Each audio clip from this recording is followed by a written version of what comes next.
हाँ जी।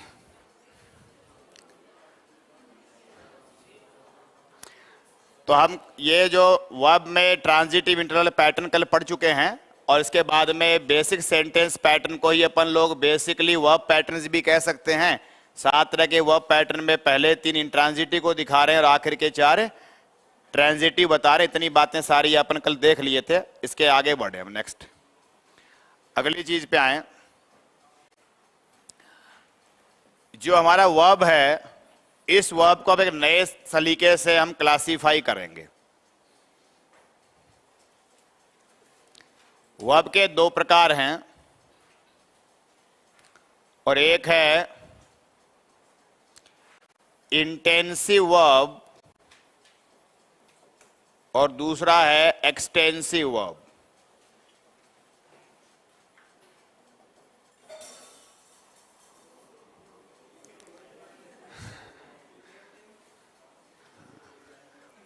करवा चौथ वाला वो जल का अर्पण कर दिया है, अभी एडवांस में कर दिया है 30 घंटे पहले ही। तो एक्सटेंसिव वर्ब के बाद में दूसरा, हाँ, इंटेंसिव वर्ब और एक्सटेंसिव वर्ब 2 प्रकार के वर्ब हैं। अगली बात क्या हो, ये जो एक्सटेंसिव वर्ब हैं, एक्सटेंसिव वर्ब 2 प्रकार के हैं। एक्सटेंसिव वर्ब 2 प्रकार के हैं, ट्रांजिटिव और इंट्रांजिटिव। ट्रांजिटिव और इंट्रांजिटिव।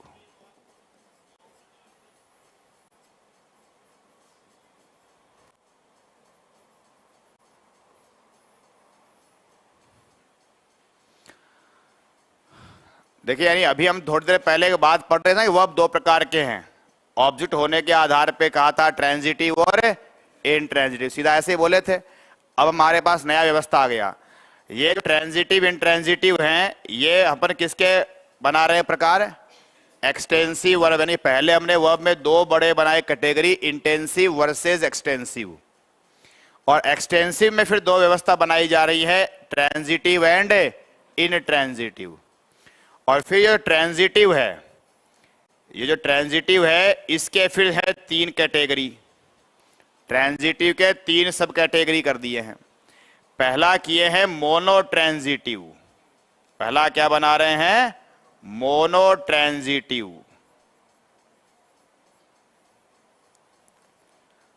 दूसरा है डाई ट्रांजिटिव। मोनो ट्रांजिटिव और दूसरा क्या पाया जाएगा? Di transitive.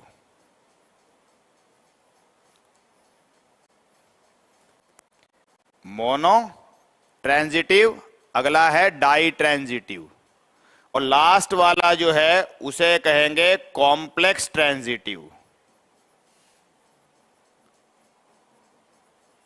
ये ट्रांजिटिव में भी फिर 3 सब कैटेगरी कर दिए।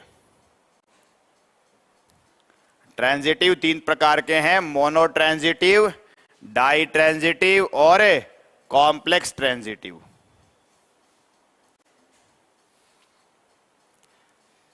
अब ये सारी चीजें हमारे को जो अभी आप थोड़े समय पहले वर्ब पैटर्न्स पढ़े हैं या सेंटेंस के पैटर्न्स पढ़े हैं, ये जो हमारे पास बेसिक सेंटेंस पैटर्न पढ़े होते हैं, इन 7 पैटर्न्स के सापेक्ष जो ये हमारे वर्ब के प्रकार आपने पढ़े, इनको देखते हैं। ये इंटेंसिव, एक्सटेंसिव ये क्या है, और बाद में एक्सटेंसिव में ट्रांजिटिव, इंट्रांजिटिव, तो आप वही चीज है। ये नाम तो पुराने नाम है।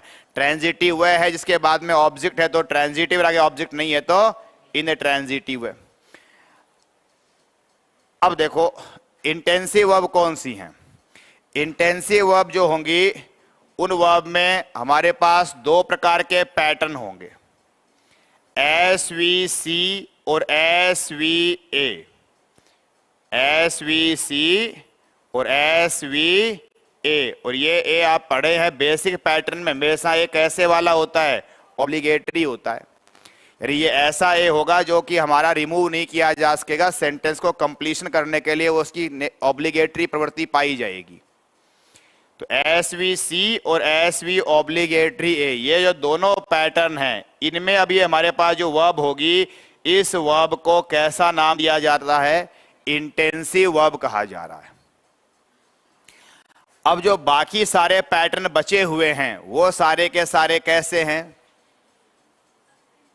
भाई दो चले गए, कुल 7 पैटर्न है ना, तो 2 पैटर्न तो किस में आ रहे हैं? इंटेंसिव में। तो बाकी जो 5 पैटर्न बचे हैं वो सारे किस में होंगे? एक्सटेंसिव में होंगे।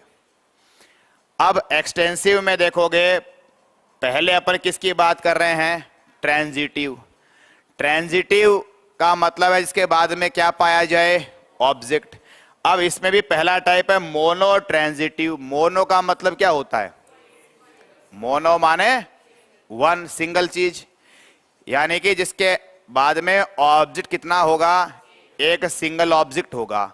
यानी कि जो हमारा SVO पैटर्न है, तो ये O होने से तो क्या नाम पड़ गया?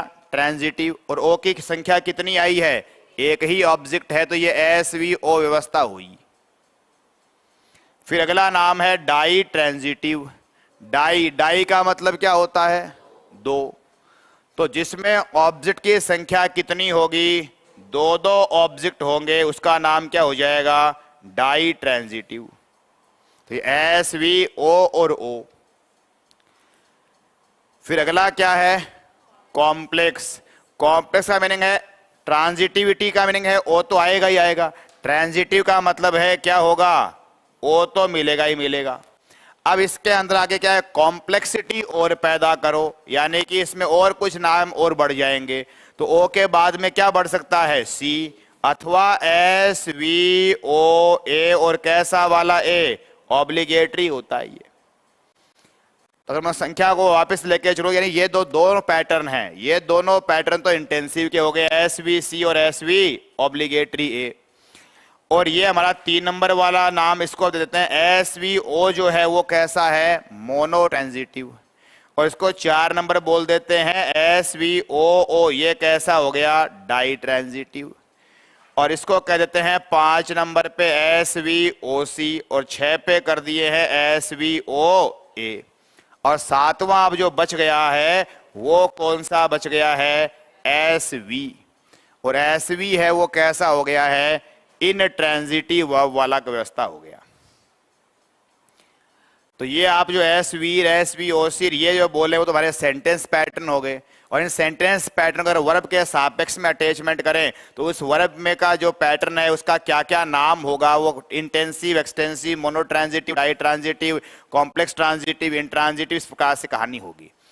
तो आप ये ध्यान करेंगे, जो हमने अभी पीछे ये 7 बेसिक पैटर्न ऐसे लिखे थे, SV, इस प्रकार से, इनको हम नए व्यवस्था में लिखना चालू करते हैं इसके आधार पर। पहले तो ये बताओ, पुराने वाले से हमने 7 तरीके क्या लिखे थे? पहले आप जो 7 नाम लिखे थे पहले वो रिपीट करो, जिसमें कि हमने असेंडिंग ऑर्डर में 2, 3, 4 के एलिमेंट से बढ़ाए थे। तो हमारे पास क्या नाम थे? SVC, SVA, ऑब्लिगेटरी कैटेगरी का A होगा, SVO, SVOO, SVOC और SVOA। यहां भी जो A हैं वो कैसे हैं?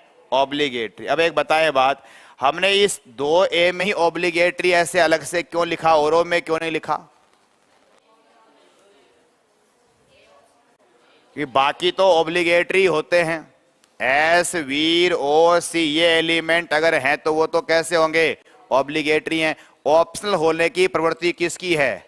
एडवर्बियल की। और वो इन बेसिक पैटर्न में है, वो ये ऑब्लिगेटरी होगा, क्योंकि बेसिक एलिमेंट, बेसिक सेंटेंस की 7 शर्तें आप पढ़े। 7 शर्तों में एक शर्त क्या होती है कि बेसिक में जो भी एलिमेंट होंगे वो कैसे होने चाहिए? ऑब्लिगेटरी। अगर ये बेसिक के नाम का एलिमेंट है तो ये ऑब्लिगेटरी होगा। पर फिर भी हमने इसको दिखा दिया है कि भाई रूटीन में आप जो A समझते हैं ऑप्शनल वाला, वो ये नहीं है, ये 3 नंबर या 7 नंबर के एडवर्बियल ऑब्लिगेटरी हैं। OB यानी ऑब्लिगेटरी कैटेगरी का होगा। अब हमने अभी जो 7 बातें देखी थी, ये थोड़ा सा आप क्रम चेंज पाओगे। हमारे इस क्रम में शुरुआत, हमारे इस सिस्टम में जहां से हम पहले लेते हैं, एक नंबर पे लिखते हैं 2 एलिमेंट का, फिर आते हैं 3 एलिमेंट के, ये फिर आते हैं ये 4 एलिमेंट के, 1 2 3 4, 1 2 3 4, 1 2 3 4। तो ये तो हमने घटते घटते से बढ़ते क्रम में लिखा है, नंबर ऑफ एलिमेंट्स के सिस्टम में चले। और दूसरा ये करा कि पहले तीनों में ऑब्जेक्ट नहीं है, लास्ट के तीनों में ऑब्जेक्ट हैं। इस व्यवस्था से समझे थे। अब हम इसको अभी जो सिस्टम बनाए हैं, इस सिस्टम के आधार पे देखें, अगर हम वर्ब के इंटेंसिव एक्सटेंसिव व्यवस्था को फॉलो करते हुए काम करेंगे तो थोड़ा सा हमारा वो क्रम नए सिरे से हमारे पास दिखाई देगा। अब क्या व्यवस्था बनाते हैं, पर नए सिरे से वर्ब के एक्सटेंसिव इंटेंसिव वाले ज्ञान को काम में लेते हैं। तो सबसे पहले हमारे पास वर्ब के 2 बड़े प्रकार होते हैं। क्या 2 बड़े प्रकार होते हैं? इंटेंसिव। तो ये इंटेंसिव में 2 पैटर्न आते हैं, SVC और SVA। और कैसा ए आता है इसमें? ऑब्लिगेटरी कैटेगरी वाला ए आता है। तो इस प्रकार से क्यों लिखा जा रहा है वो समझिएगा। इसका मुख्य कारण लिखने का वो है, ये है कि ये जो दोनों पैटर्न हैं, इनमें जो वर्ब है ये हमारे पास कैसी वर्ब पाई जाएगी? इनमें जो वर्ब है वो कैसी वर्ब है? इंटेंसिव वर्ब है। कैसी वर्ब है? इंटेंसिव। अब देखो अगली कहानी, SVO, SVOO, SVOC, SVOA। और एक ऐसा है ये ऑब्लिगेटरी। और लास्ट में है केवल S और V। वही 7 हो गए। आप यो समझो हम कोई खास काम नहीं कर रहे हैं, केवल जो हमने पहले SV एक नंबर पे लिखा था उसको उठा के कहां टिका दिए हैं? 7 पे टिका दिए, बाकी वही क्रम चल रहा है। अब ऐसा करने से एक कहानी क्या होगी, ये जो सारे बचे हुए हैं ये सारे के सारे क्या कहलाएंगे? जैसे ये इंटेंसिव है, ऐसे ये इधर वाले सारे के सारे किस कैटेगरी में हैं? ये एक्सटेंसिव वर्ब की कैटेगरी है। एक्सटेंसिव वर्ब में है ये SVO और SVOO, SVOC, SVOA। अब एक्सटेंसिव के अपन ने कितने प्रकार किए थे? एक्सटेंसिव 2 प्रकार की है। ये जो सारे हमारे 3 वाले हैं, 3 से लेके और ये 6 तक, ये एक्सटेंसिव में अपन ने क्या नाम दिए इनके? ये हैं ट्रांजिटिव। और ये 7वां है वो एक्सटेंसिव में क्या कहलाता है? इनट्रांजिटिव। ये क्या कहलाया? इनट्रांजिटिव। और फिर और आगे जाओ तो ट्रांजिटिव में जिसमें सिंगल ऑब्जेक्ट है, ये तो कैसा है? मोनोट्रांजिटिव। इसमें 2-2 है तो ये है DT यानी डाई ट्रांजिटिव। और ये है CXT, CX मानी कॉम्प्लेक्स ट्रांजिटिव। और SVOA वाला भी क्या हो जाएगा? CXT यानी कि कॉम्प्लेक्स ट्रांजिटिव। तो सेम की सेम व्यवस्था जो पहले देखी है उसको अपन ने रीअरेंज किया और कुछ भी नहीं किया है। पहले अपन ने बड़े हेडिंग बनाए थे, इंटेंसिव एक्सटेंसिव, उसके नीचे लास्ट में लिखे SVC। ये इस बार पहले ये नाम लिख लिए पैटर्न वाले, और पैटर्न के अकॉर्डिंग फिर यहाँ से ये SVC SV जो A हैं ये इंटेंसिव हैं, से सारे के सारे एक्सटेंसिव हैं। एक्सटेंसिव में जहां जहां ऑब्जेक्ट पाए जा रहे हैं वो चारों तो ट्रांजिटिव वाली वर्ब के हैं, और ये जो लास्ट वाला है SV वो किसका है? इन ट्रांजिटिव वर्ब का है। अब आप यहां से एक नई बात ये सीखेंगे कि हमारे पास क्या परिवर्तन हुआ, ये सारी व्यवस्था चेंज करने से कुछ विशेष परिवर्तन हुआ है क्या? उस वाली बात पे बताओ।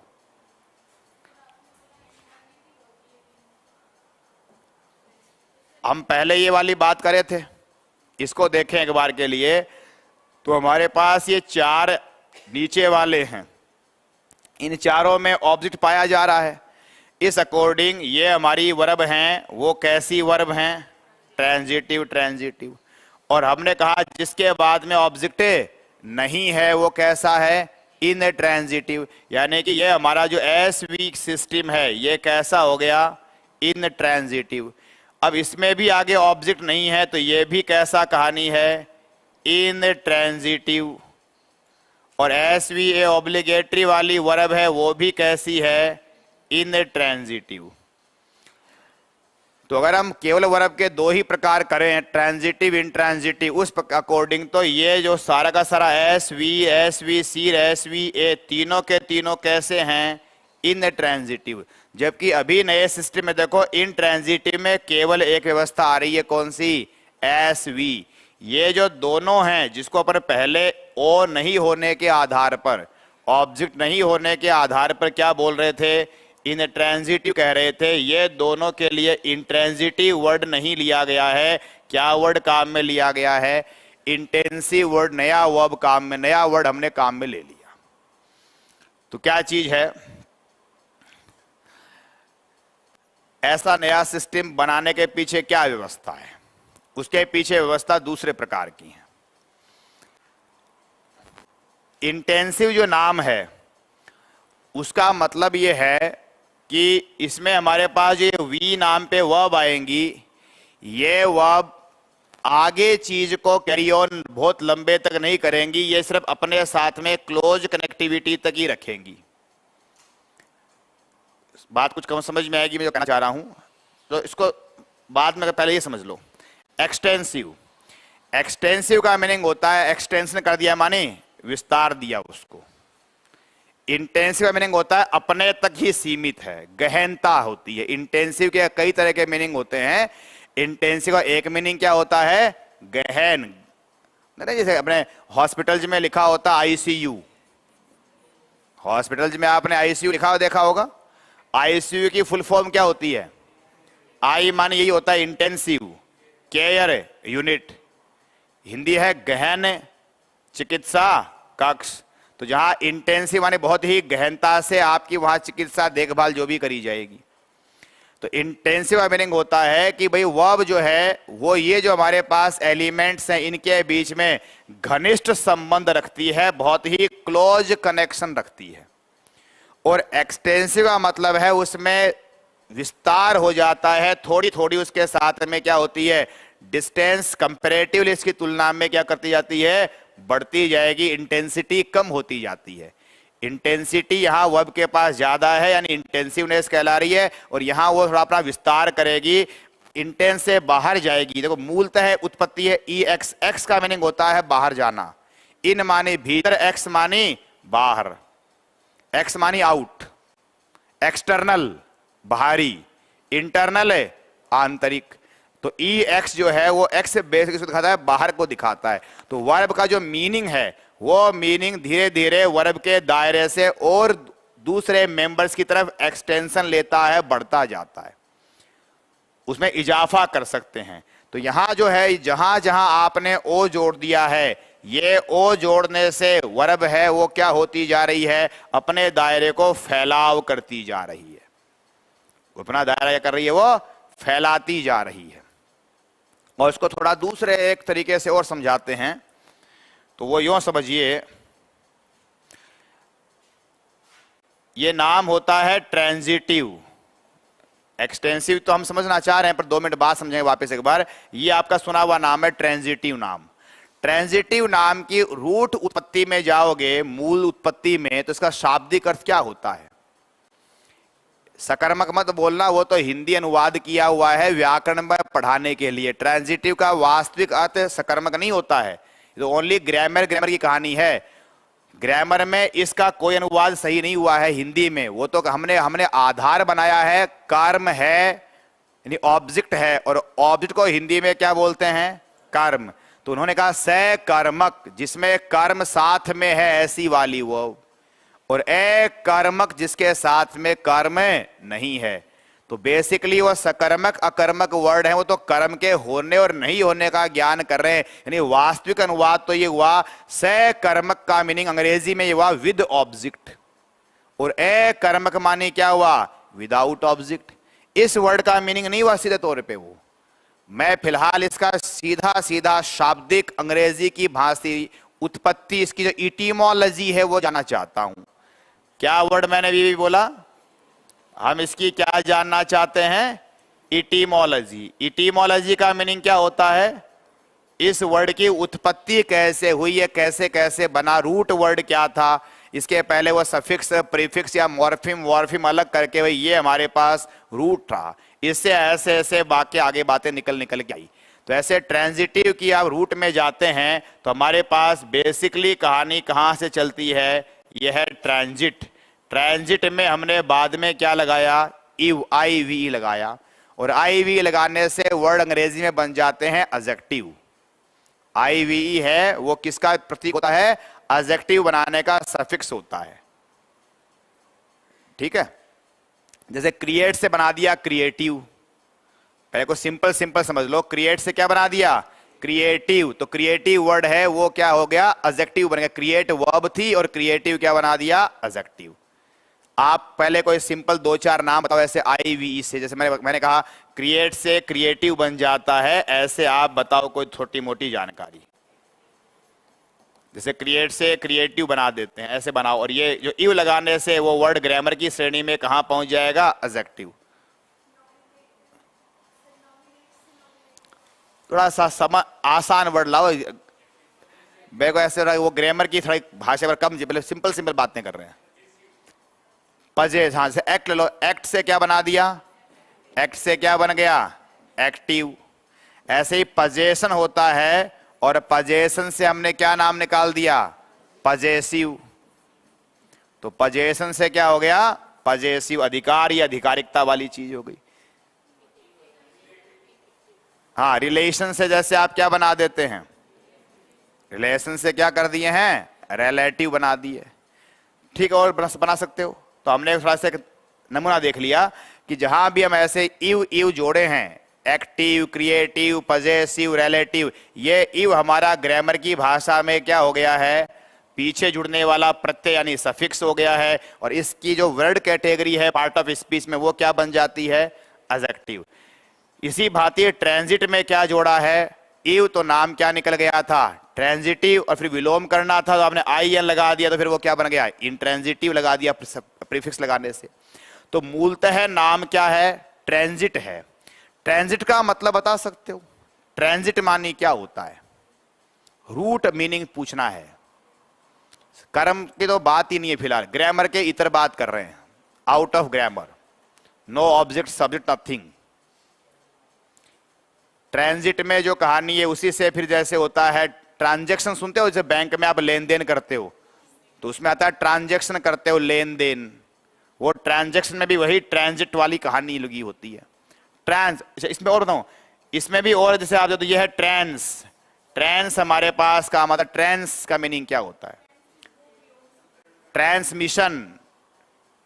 जैसे अभी मैं बोल रहा हूं तो मेरी आवाज यहां से क्या हो रही है, ट्रांसमिट हो रही है, ये जरिए माइक के द्वारा क्या हो रहा है, ट्रांसमिशन किया जा रहा है।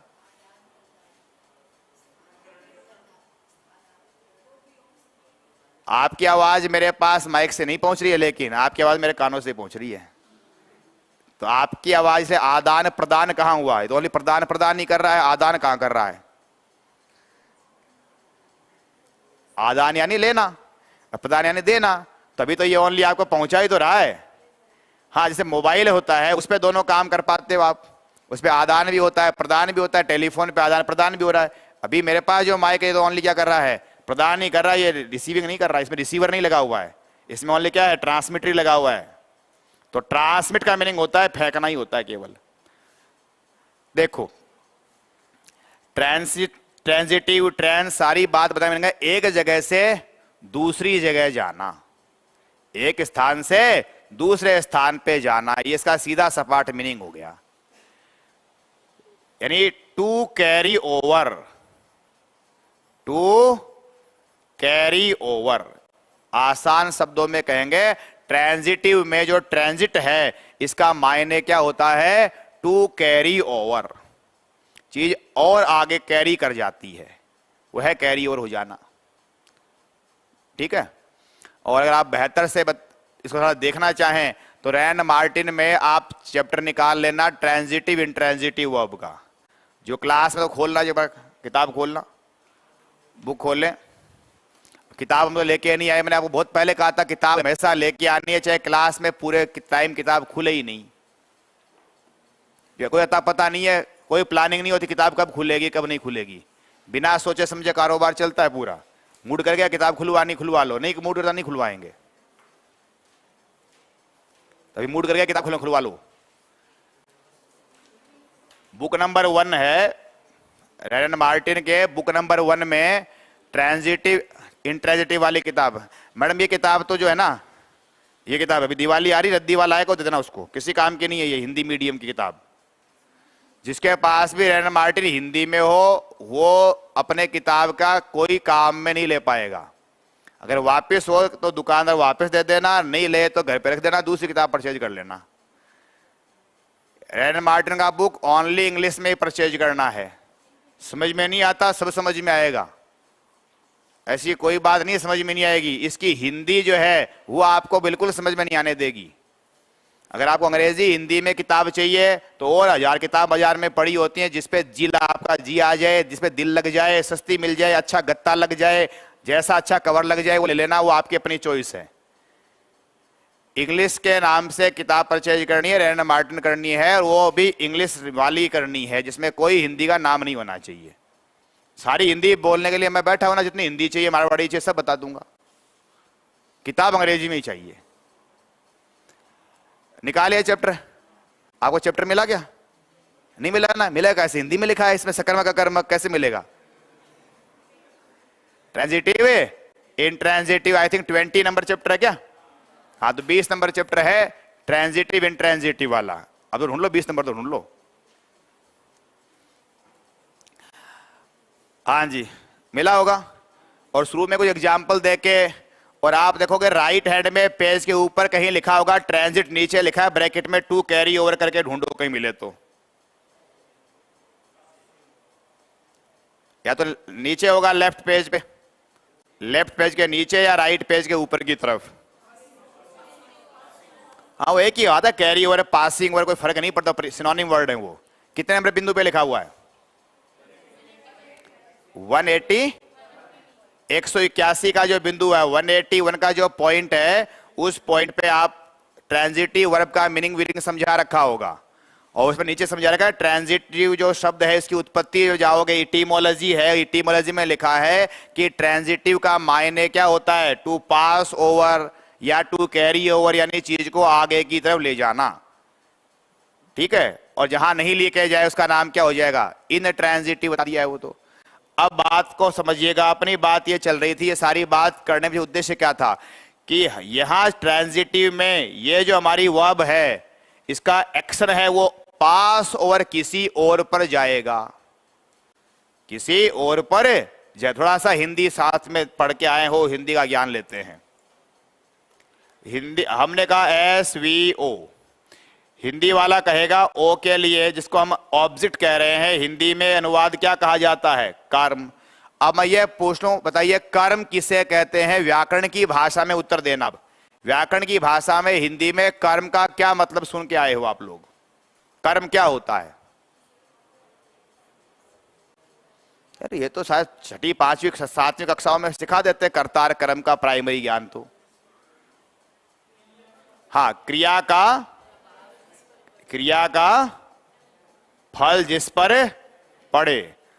व्यापार है, फल है की कहानी, तो क्रिया का व्यापार या क्रिया का जो फल है वो फल जिस पर पड़े उसे क्या कह देते हैं? कर्म कह देते हैं। ये हिंदी में ऐसे पढ़ के आते हो, हिंदी में कहते हैं कर्म, यानी अंग्रेजी में उसका अनुवाद कर दिया ऑब्जेक्ट। ये वह होता है जिस पर ये जो क्रिया हो रही है वर्ब है, इसका जैसे फल पड़ता है, यानी ये कह दो फल को क्या, ये भोगने वाला, क्रिया का फल जिसपे पड़ेगा नहीं उसको फल भोगना पड़ेगा। जैसे आप ये उदाहरण समझ लो, थोड़ा उस जल्दी समझ में आने वाला, जैसे राम किल्ड रावण, तो राम किल रावण में ये किल वर्ब है, राम सब्जेक्ट है, रावण हमारा क्या है? ऑब्जेक्ट। हिंदी में कहते हैं राम ने रावण को मारा। तो मारने का जो क्रिया हुई है, मारने वाली क्रिया का प्रभाव किस पर पड़ेगा? जो फल पड़ेगा, यानी इसका जो असर है, अगर ये मारने वाला काम संपन्न हो जाएगा तो मारने का जो परिणाम है वो रावण भाई साहब के क्या हो जाएंगे? प्राण पखेरु उड़ा जाएंगे। तो ये मारने का प्रभाव यहां पर पड़ रहा है।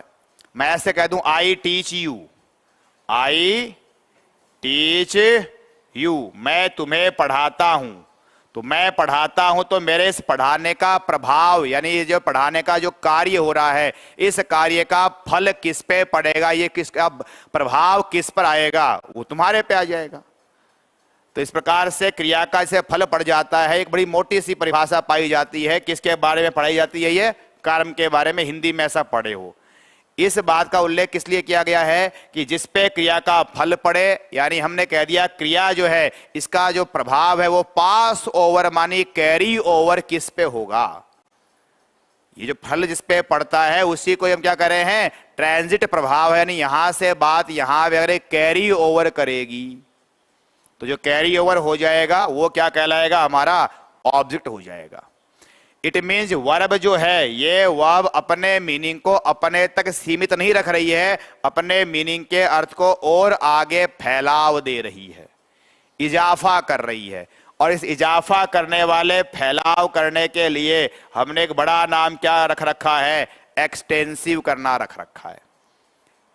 यानी ट्रांजिटिव से ही ये बात बेहतर समझ में आती है। ट्रांजिटिव का ही अब नया सवाल तो फिर आप पूछ सकते हैं कि साहब इसका मीनिंग तो ये दोनों एक ही बात हुई।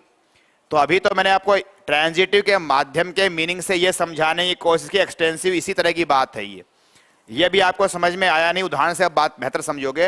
अब हमने लेकिन ऐसा नहीं किया, हमने ट्रांजिटिव के काउंटर क्या नाम बनाया पहले, इन ट्रांजिटिव। क्या नाम बनाया, इन ट्रांजिटिव।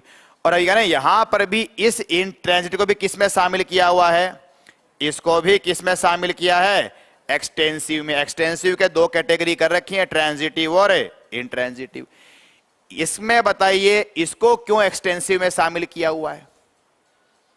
ये जो एसवी वाला इंट्रांजिटिव पैटर्न आप देख रहे हैं, ये एक्सटेंसिव में शामिल क्यों किया गया है, और इसका जवाब आप दे सकते हैं, इसलिए पूछा है। ये तो आसान सा जवाब है इसका इजी जवाब है। इसकी वर्ब ट्रांजिटिव हो सकती है। इतना घटिया आंसर करेंगे यार, बताओ, करके दिखाओ, लो करो। लो,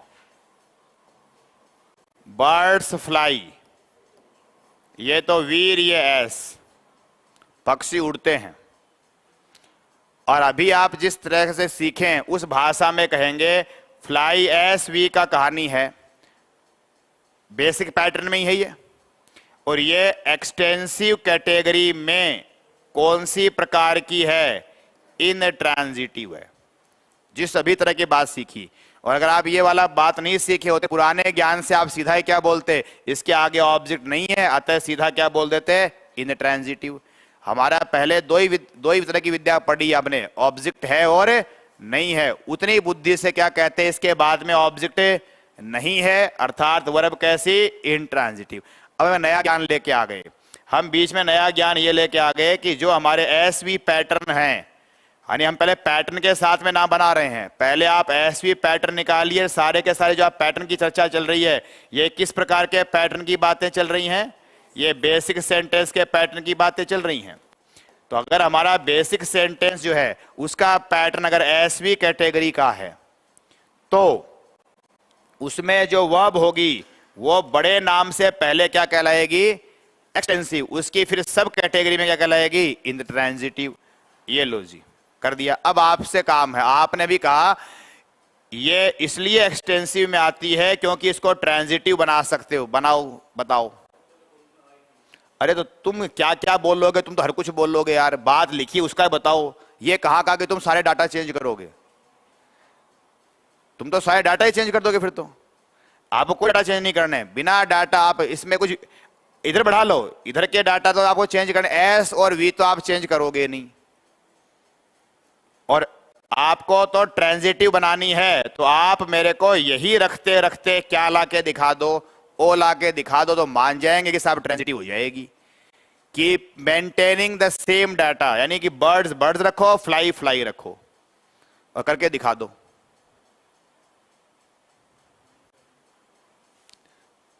तो किसी हाल में कर ही नहीं पाओगे, तुम्हारे पास कोई व्यवस्था नहीं है। कितना ही शीर्षासन कर लो, वज्रासन कर लो, इस आंख को मिच लो, इसको मिच लो, कपाल भाती कर लो, सारे कर लेना, कुछ नहीं होने वाला है। ठीक है ना।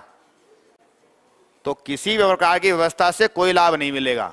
ये डाटा अगर ऐसे हैं तो ये आपकी वर्ब है, वो कतई ना क्या नहीं ले पाएगी, ऑब्जेक्ट नहीं ले पाएगी। इम्पॉसिबल कहानी है। अब देखो कहानी क्या है। प्रश्न क्या था, पहले तो प्रश्न क्या था, सवाल तो समझ आया क्या, सवाल क्या पूछा? ये जो एसवी है इंट्रांजिटिव तो समझ में आ गया, ऑब्जेक्ट नहीं है, इंट्रांजिटिव है। ये सारा एक्सटेंसिव में क्यों ठूसा है, प्रश्न ये है। तो पहले तो एक बात सीखोगी, आपको सीखना क्या है, आपको कुछ बात समझ में आई क्या नहीं आई? अभी कुछ समझ में नहीं आया। मैं ये बताने की कोशिश कर रहा हूं कि एक तो आपकी पढ़ाई पढ़ने का तरीका चेंज करना हूं। आपको क्या पढ़ने की आदत रही हुई है, जैसे आप तो सवाल भी नहीं करते मेरे से। अगर मैं कहता कि वर्ब में दो प्रकार होते हैं, ये बड़ा मतलब वर्ब, इंटेंसिव एक्सटेंसिव।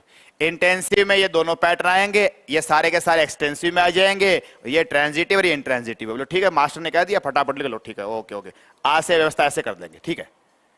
तो हम तो क्या व्यवस्था चेंज कर दी, बोले कोई बात नहीं, प्रधानमंत्री चेंज हो गए, आज से ये महान, ये हट जाएंगे, नहीं आए, बोले ये महान, तो बोले ये वाला नहीं तो ये वाला, ये महान। ऐसे नहीं होने का है। कोई भी व्यवस्था नई बनी, उस नई के पीछे का रीजन क्या है। तो मेरा मैं वही रीजन वाला सवाल ही पूछा हूं आपसे कि हमने ऐसी व्यवस्था चेंज करके और ये जो इंट्रांजिटिव को इसमें ठूसा है, तो क्यों ठूसा है, किसा कर सकते हो? इसमें विस्तार हो सकता है, चलो करो, लिखा पढ़ा करो विस्तार। बर्ड्स फ्लाई लिख दिए, करो विस्तार कर दो। तो वो तो मैंने बताया एक्सटेंसिव मीनिंग विस्तार करना होता है, वो तो तुम्हारे दिमाग में कुछ नहीं आ रहा है, वो तो मैंने बता रखा है कि एक्सटेंसिव मीनिंग विस्तार करना होता है। दिमाग में आप तो आगे बताओ, दिमाग में विस्तार करके दिखाओ, और कर सकते हो। अरे कल ही मैंने आपको विस्तार करे हुए को उड़वाया था, अब वापस कर दो। हेलो, बर्ड्स फ्लाई और इन द स्काई, कर दिया ना विस्तार। और विस्तार करने के बाद ये क्या है, ए, परंतु ये एक ऐसा है, यानी बेसिक पैटर्न एस वी है, ये एस वी ए नहीं है। अब दो तुलना करना, एक तो है birds fly in the sky और दूसरा है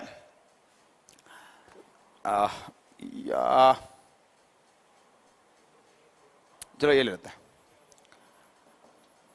the birds are in the sky, the birds are in the sky. हमने फ्लाई को आर कर दिया, यानी बी वर्ब में ले आए, और ये हमारी क्या बन गई, वी, ये एस, और इन द स्काई क्या है फिर भी ए। अब बताओ ये जो ए है ये ऑप्शनल है या ऑब्लिगेटरी है?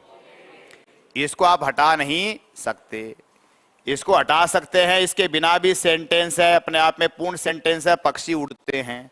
पर पक्षी हैं क्या हैं, कैसे हैं, कहां है, सवाल बाकी रह गया। इसका मीनिंग है ये जो इन द स्काई लिखा हुआ है, ये हमारा इन द स्काई ये कैसा ए है, ये ऑब्लिगेटरी है। ब्रैकेट लगाए हैं माने इसको हटा सकते हैं, इसके ब्रैकेट नहीं लगाए माने इसको हटा नहीं सकते। अब ये जो हमारी वर्ब है, इसके भी कायदे से तो आगे ऑब्जेक्ट नहीं है, और इसके भी आगे क्या नहीं, ऑब्जेक्ट नहीं है। पुरानी व्यवस्था के आधार पे तो दोनों ही ऑब्जेक्ट वाले नहीं हैं, इसलिए कैसे कहलाते, इन ट्रांजिटिव कहलाते। लेकिन अब हमारे पास इसका नाम, ये जो बी या आर जो हो रखी है, इसका नाम इन ट्रांजिटिव वर्ब नहीं कहलाएगा। इसका जवाब क्या नहीं है, इन ट्रांजिटिव नहीं कहलाएगा। इसका क्या जवाब कहलाएगा, इंटेंसिव वर्ब कहलाएगा, इंटेंसिव कहलाएगा ये। और ये ऊपर वाला जो है ये एक्सटेंसिव है, और एक्सटेंसिव की सब कैटेगरी दो होती हैं, उनमें से ये इन ट्रांजिटिव है। क्योंकि ये इसलिए एक्सटेंसिव है कि हम इसमें आगे ऑप्शनल एलिमेंट ए जोड़कर विस्तार कर सकते हैं, इसको एक्सटेंशन दे सकते हैं। और इसमें आगे एक्सटेंशन करने की इस वर्ब के सापेक्ष में हमारे पास और क्षमता नहीं है। ये जो नाम जुड़ा है ये इन द स्काई, और ऊपर भी इन द स्काई, ऊपर का इन द स्काई फ्लाई को विस्तार दे रहा है, पर ये इन द स्काई आर को विस्तार नहीं दे रहा है, बल्कि ये इसके साथ में क्लोज कनेक्शन स्थापित कर रहा है। ये कॉम्प्लीमेंट तो नहीं रहा सीधे तौर पे, लेकिन ये पक्षी जो हैं वो आकाश में हैं, इस बात के साथ में क्लोज कनेक्टिविटी बताई जा रही है। बात समझ में कुछ आई? धीरे धीरे आ जाएगी, सब आ जाएगी। अभी हम क्वेश्चन फ्रेम करेंगे ऑब्जेक्टिव पैटर्न के साथ में, 4 ऑप्शन बनाएंगे तो आप उसको और अच्छे समझ पाओगे। देखो एक क्वेश्चन बनाते हुए इसी सेम तरह को हमें हमारे एग्जाम के एक ढालते हैं क्वेश्चन में।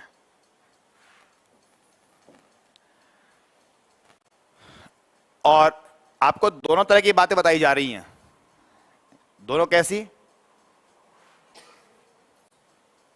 ऐसी मैंने ज्ञान पहले दी हुई है और फिर मैंने अभी आज नया ये कर दिया। हम कल तक ऐसी बातें कर रहे थे, अब उसमें हम आगे कुछ नया और कर दिए हैं। क्या कर दिए हैं? हम पहले ये पढ़े कि भाई साहब अगर आप इतना ही जानते हैं वर्ब के बाद में ऑब्जेक्ट है तो ट्रांजिटिव और नहीं है तो इनट्रांजिटिव, उस ज्ञान के आधार पे तो ये हमारा जो एस वी ऑब्लिगेटरी ए, जो अभी उदाहरण लिया था 2 मिनट पहले, the birds are in the sky, ये था the birds are in the sky में ऑब्लिगेटरी ए ही है। कल वाले ज्ञान के आधार पे आप उत्तर कौन सा करे थे?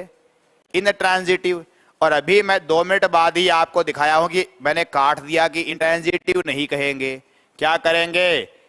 इंटेंसिव करेंगे। बाप वही the birds are in the sky, इसका जवाब इंट्रांजिटिव नहीं करके क्या उत्तर करने लगे हैं? इंटेंसिव करने लगे। तो इसी एस वी ए ऑब्लिगेटरी को इस कल वाले पैटर्न में तो इंट्रांजिटिव सिखाया था और आज को क्या सिखा रहे हैं? इंटेंसिव सिखा रहे हैं। ये क्या कहानी है? इस कहानी का खेल कोई बहुत बुरा नहीं है, इतना सा व्यवस्था ये वक्त के साथ में जो परिवर्तन हुए विचारों में, शब्दावली में, एनालिसिस करने के तरीके चेंज हुए वाली कहानी है। ये जो आप इधर वाली कहानी देखे हैं ये हमारी चलती है ट्रेडिशनल व्यवस्था। ये एनालिसिस करने की क्या रही है? ट्रेडिशनल व्यवस्था रही है। और ये जो आप अभी ये इंटेंसिव एक्सटेंसिव, यानी इसको मैं पहले यूं समझाया था, ये समझ लेना, ये जो पूरा वर्ब में यानी पहले आप इतना ही पढ़े, वर्ब 2 प्रकार की है, ट्रांजिटिव इंट्रांजिटिव। ऑब्जेक्ट हैं तो ट्रांजिटिव और नहीं है तो इन, तब तो ये सारे, ये हमारे इसको हम इंटेंसिव कह रहे हैं, ये इंटेंसिव और ये इंट्रांजिटिव एस भी सारे एक परिवार में थे। तब ये वाला कहानी उसके साथ था। अब हमने इसकी व्यवस्था चेंज कर दी, तो ये हमारा जो आप कारोबार देख रहे हैं ये किस तरह से कर दिया अपन ने? मॉडर्न दृष्टिकोण से कर दिया। अब एग्जाम में कभी सवाल में लिखा हुआ नहीं आता है कि ट्रेडिशनल है कि मॉडर्न है। ये सारी पढ़ाई आपको पढ़नी होती है, बाद में क्वेश्चन को देखकर आपको जजमेंट खुद को करना होता है। कभी भी एग्जाम में क्वेश्चन में लिखा हुआ नहीं होगा कि साहब हमने एक क्वेश्चन ट्रेडिशनल तरीके से पूछा है, परंपरागत दृष्टिकोण से पूछा है, मॉडर्न से पूछा है, और आपको ट्रेडिशनल मॉडर्न की सभी प्रकार की जानकारी पता होनी चाहिए। पढ़ाई करने का मिलेंगे कि आपको सबको पता होना चाहिए। वो एग्जाम की जो एग्जामिनर है, पेपर सेटर, उसकी मर्जी है कि वो आपको ट्रेडिशनल तरीके से सवाल बना के दे रहा है या मॉडर्न से बना के दे देता है, उसका कोई नहीं जानता है। मान लो मेरे को पेपर बनाने के लिए दे दिया गया, अब मेरी इस इच्छा पे था कि मेरे को सवाल कैसे बनाना था। और एक समस्या दूसरी हो सकती है, मान लो पेपर जिसको बनाने के लिए दिया गया है उसको मॉडर्न का ज्ञान है ही नहीं, उसको सारा ही का सारा ज्ञान ट्रेडिशनल का ही है, तो ट्रेडिशनल सवाल बना के देते हैं। अपन ने मान लो क्लास में मॉडर्न का ज्ञान लेके बैठे हो, तो आपको मॉडर्न ट्रेडिशनल की जो लड़ाई है ग्रामर के एनालिसिस में, ये इनमें कहाँ कहाँ क्या क्या सुधार हुए, क्या कब चेंज हुए, वो सारी बातें सीखनी रहती हैं। और उसका फिर जजमेंट एग्जाम में, बोले हम एग्जाम में कैसे पता लगेगा? उसका मालूम सिर्फ वो सब सवाल और उसके ऑप्शन से पता करा जाएगा। उसने किस प्रकार की भाषा काम में ली है उसी से आप अनुमान लगा लेंगे। कैसे? ऐसे, जैसे हमारे क्वेश्चन जनरेट करें और हमने लिख दिया she is a doctor, she is a doctor, और इसको कर दिया अंडरलाइन, और फिर पूछ लिया what type of this verb, verb किस प्रकार की है, what type of the underlined verb, underlined verb किस प्रकार की वर्ब है। ऑप्शन दिए हमारे पास, transitive verb,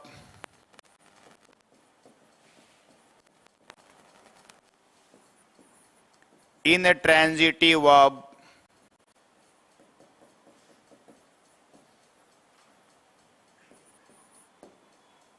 transitive, intransitive. अगला है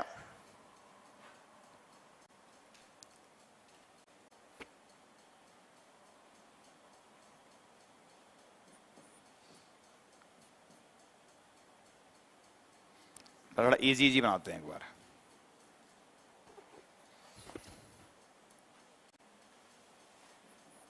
एक दिया आइदर और एक दे दिया मान लो नाइदर। आसान ऑप्शन कर दिया, यानी दो ऑप्शन लिए अपन ने। कुल मिला के सवाल दो ही तरह से पूछा जा रहा है, ट्रांजिटिव है कि इंट्रांजिटिव, और एक कर दिया कि दोनों में से कोई सा उत्तर ही कर लो, यानी एक भी सही है और दो भी सही है। आइदर का मीनिंग क्या होता है?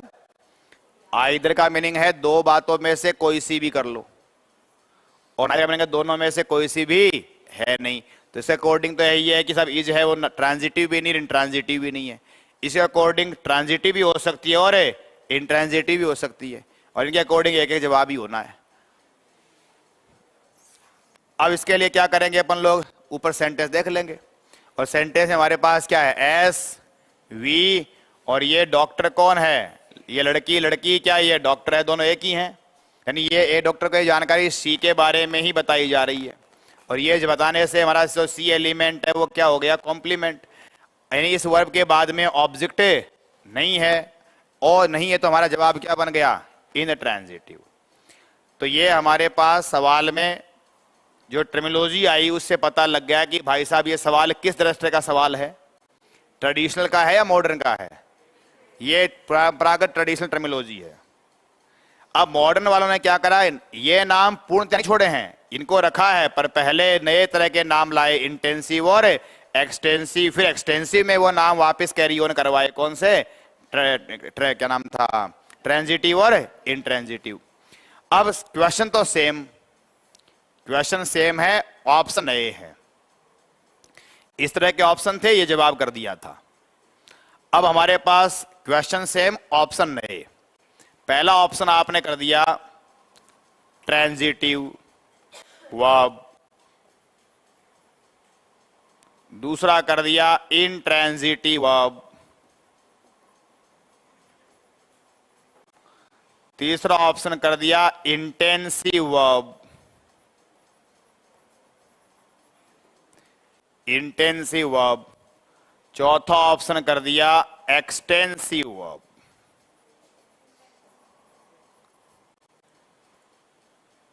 अब हमने ऑप्शन चेंज कर दिया, दो तो ऑप्शन वही रखे जो पहले थे, और दो ऑप्शन नए ऐड कर दिए गए, इंटेंसिव एक्सटेंसिव। क्वेश्चन सेम है। अब क्या होगा, अब जवाब इंट्रांजिटिव नहीं होगा, अब आंसर क्या होगा, इंटेंसिव।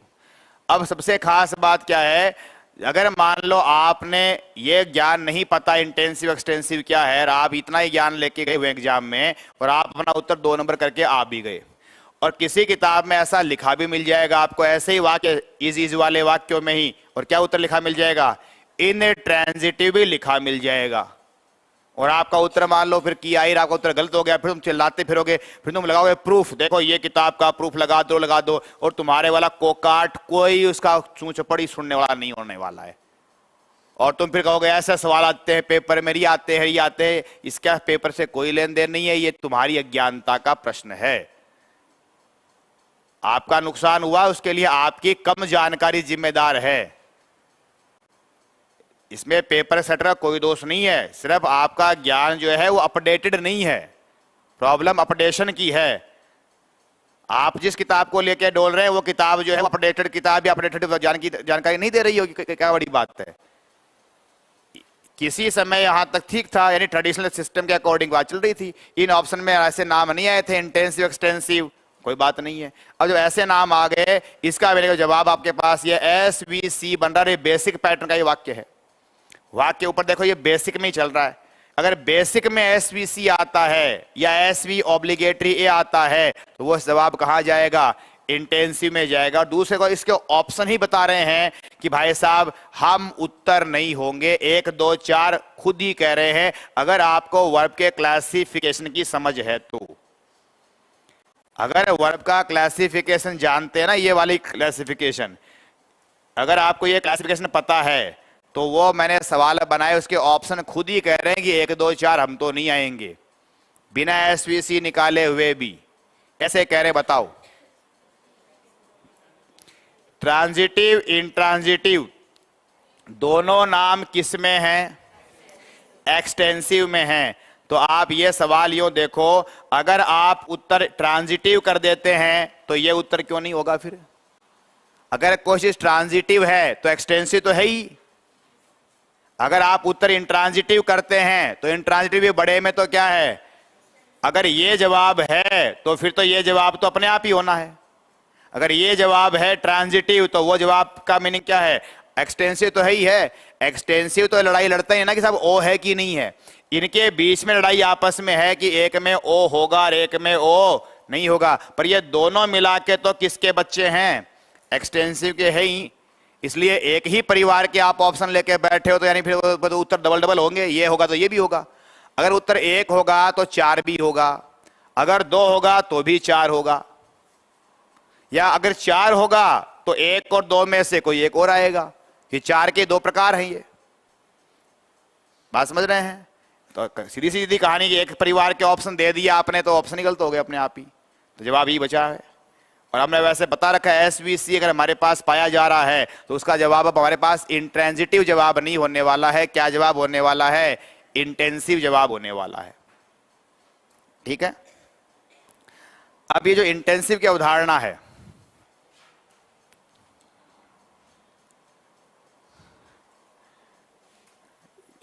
जो इंटेंसिव वर्ब है, इस इंटेंसिव वर्ब की जो अवधारणा है इसको और भी कई तरह के नामों से बोला जाता है।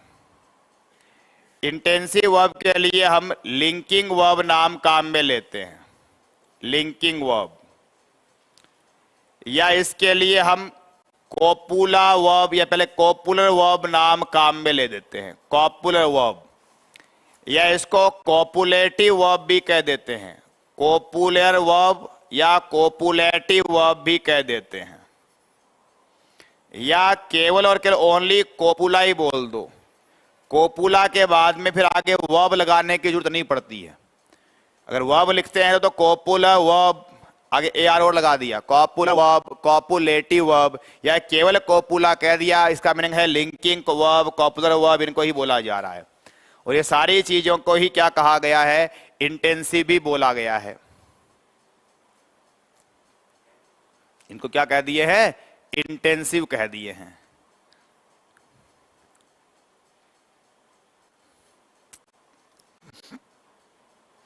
तो इसी के नाम है linking verb, copular verb, copulative verb और केवल copula. All are the same things. जिसी को ही इंटेंसिव से समझिएगा था अब। अर्थात लिंकिंग नाम सबसे इनमें से आसान, इजी, सबसे आसान नाम है लिंकिंग वर्ब। लिंकिंग जो नाम है इसको, जैसे अभी हमने उदाहरण लिए थे ऐसे, सी इज ए डॉक्टर वाला, she is a doctor, S V और ये क्या हो गया? सी। अब आपने ऐसे तरीका सीखा है, पहले कॉम्प्लीमेंट कैसे निकालते हैं, ध्यान है? कॉम्प्लीमेंट कैसे पता करते हैं? तो हम कहते हैं वह है, और आगे सवाल किससे पूछा मन में? क्या, वह क्या है, और क्या का जवाब क्या था? डॉक्टर। इतने से बात से नहीं है। फिर हमने कहा था आप एक रेनबो ऐसा डायग्राम बनाओ, डॉक्टर कौन? सी, सी क्या? डॉक्टर, डॉक्टर कौन? सी, यानी ये पैसे दोनों क्या हो गए? एक ही हो गए। ये जो एक ही हो गए हैं, इसी का मतलब है ये जो इस नाम की वर्ब है बीच में, ये वर्ब इस ए डॉक्टर को और इस सी को आपस में क्या कर रही है? लिंक कर रही है। तो जो रेनबो है, द रेनबो मीनिंग है we are making the linking system. ये रेनबो बनाना जिसको हमने ट्रिक कहा था, वो रेनबो ट्रिक का मीनिंग है कि हम आपस में क्या करते हैं, इनके बीच में लिंक बनाते हैं। और जहां ये लिंक बन जा रहा है, इसका मीनिंग जो वर्ब के का सारा खेल है किसका, वर्ब का।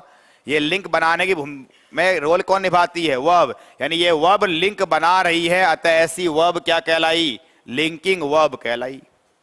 जैसे हम ये शी को शी रख देते हैं एक बार के लिए, ए डॉक्टर को भी अपन ए डॉक्टर ही रख देते हैं।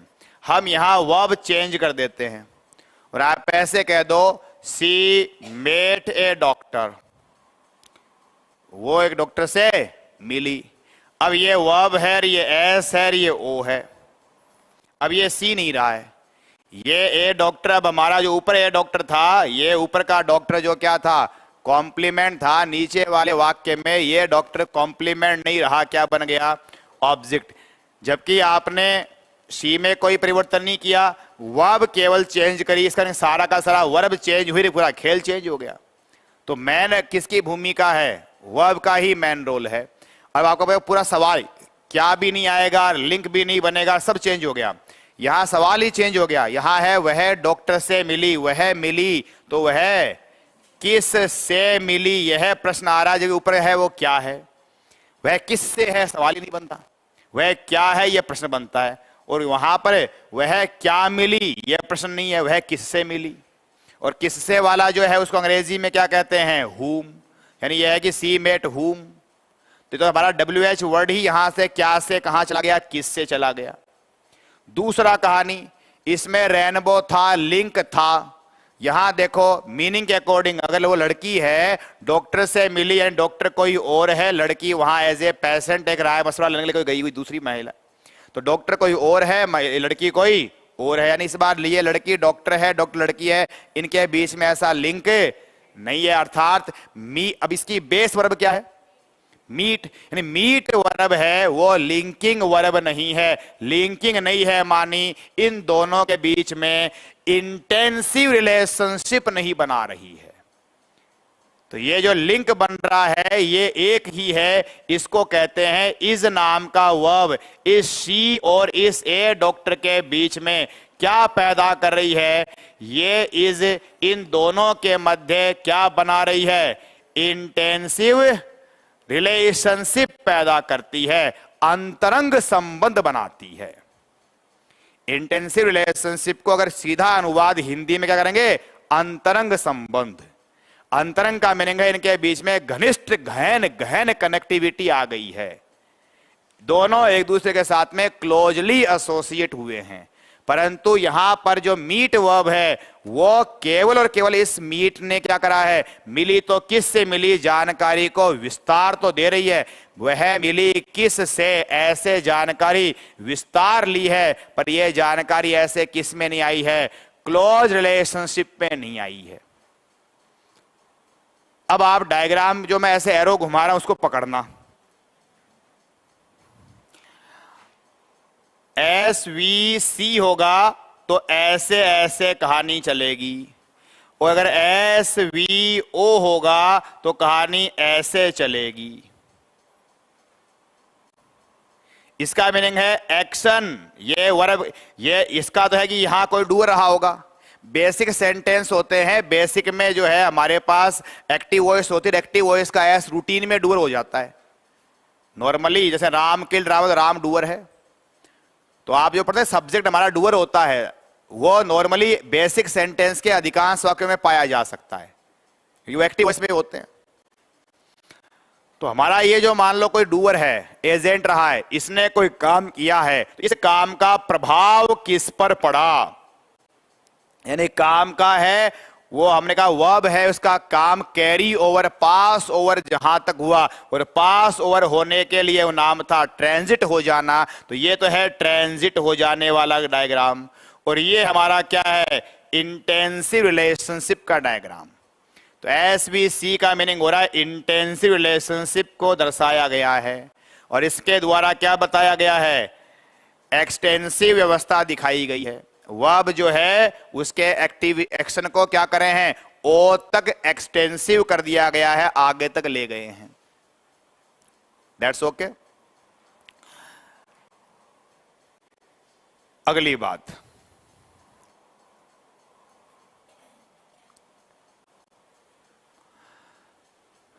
तो लिंकर नाम जो है, लिंकिंग वर्ब से बात समझ में आई कि हमारा ये जो है इज है वो क्या कर रहा है, लिंकिंग वर्ब कहला रही है, ये लिंक कर रही है इस सब्जेक्ट को इस अगले वाले भाग से, कॉम्प्लीमेंट बोले, इनके बीच में अंतरंग संबंध, घनिष्ठ संबंध बना रहे हैं।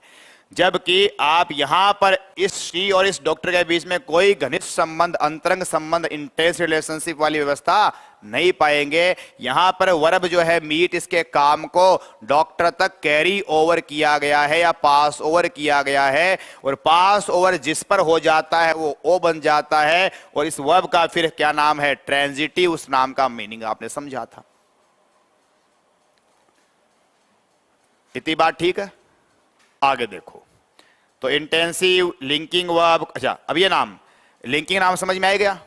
इंटेंसिव मैं समझा रहा हूं, घनिष्ठ संबंध वाली बात उसी रेनबो से ही है, यानी सारी कहानी रेनबो को ही सिर्फ समझने और कहने के लिए विचारों को घुमाया जा रहा है। मूल कहानी है एसवीसी वाले कारोबार में क्या पाई गई है, रेनबो ट्रिक बनाई गई थी, ये एक ही हो रहे हैं। इस रेनबो को ही हमने क्या कह दिया है कि वर्ब के द्वारा रेनबो बन रहे, दोनों आपस में लिंक हो रहे हैं, अतः वर्ब है लिंकिंग। अर्थात ये इन दोनों के मध्य इंटेंसिव रिलेशनशिप को दर्शा रही है, इसलिए वर्ब का नाम रख दिया इंटेंसिव वर्ब भी कह दिया।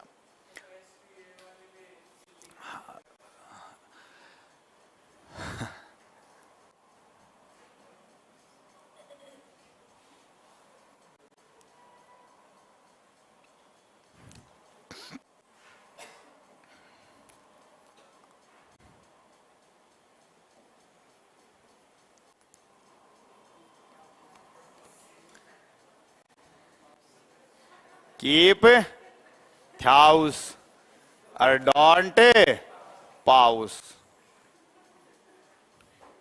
ठीक है। ऐसी कोई बात नहीं है जो छूटेगी, कुछ भी नहीं छूटेगा।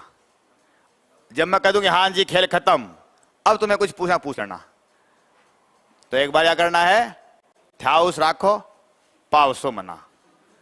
थाउस समझ में आओ को नहीं आवे, थाउस को मतलब पेशेंस, अरे पाउस मना जाना, गाय भैंस पाउस है यहाँ दार दे बना या दूध देशू देशू,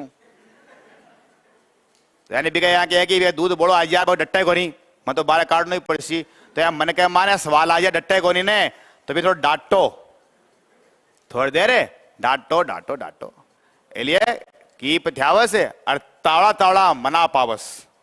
पावस बाबू टेम मामा को, हाँ भी अब पावस जाओ, जब पावस है को नहीं, और बिना ये बात पावस होते तो टेमु टेम पावस करो भाई, हालांकि टेम होगो पावस बागो दिन छिपाओ है ना, तो पावस बाजा है। आगे देखो,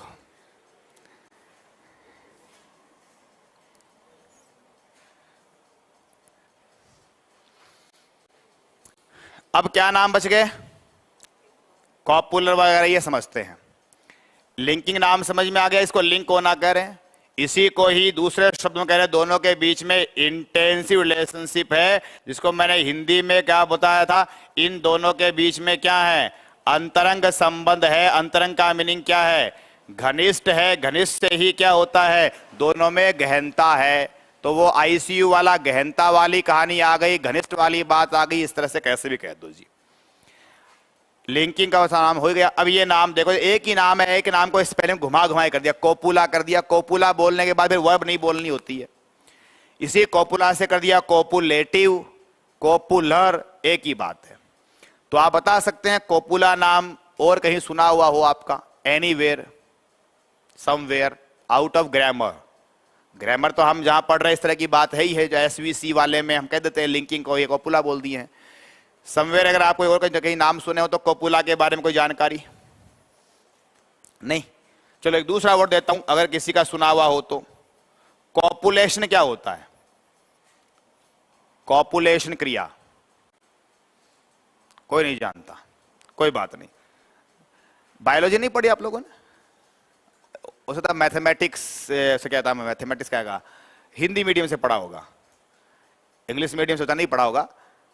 बायोलॉजी मीनिंग ये नहीं था आपको कि 11वीं 12वीं में पढ़नी होती है, 10वीं क्लास तक की बातें पूछता हूं मैं जो भी कोई बात पूछूंगा क्लास 10 तक की पूछूंगा, और 10 क्लास तक सब साइंस और मैथमेटिक्स और सब पढ़ के आए हो। सारी की सारी बातें जो है उसका सारा बेस कक्षा 1 से 10 के बीच में ही है, आगे तो सिर्फ लफाजी है। कक्षा 10 के बाद में तो सिर्फ क्या है, एक बार घुमा घुमा कहने वाली बात है, ओ इंटेंसिव और कॉपुलर ऐसे वैसे, एक ही बात को इधर से घुमा दो उधर से घुमा दो और नई नई पढ़ाई पता कर देते हैं। तो ऊपर वाली सारी पढ़ाई तो उल्लू बनाने वाली सी बातें हैं, मूल ज्ञान तो यहीं पे है। बताओ पॉपुलेशन नाम पढ़ा हो तो विज्ञान में आता, कक्षा 10 तक आ जाता है।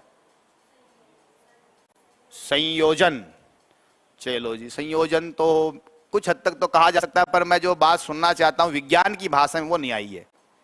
विज्ञान में जहां आपका वर्ड चलता है वो कॉपुलेशन का नाम, कोई बात नहीं। विज्ञान में ये जो है, जब भी मेल फीमेल दो एनिमल के बीच में से सेक्सुअल इंटरकोर्स होना कहते हैं, साइंस में उसके लिए जो मैथुन क्रिया है वहां पे क्या नाम काम में लेते हैं, कॉपुलेशन बोल देते हैं।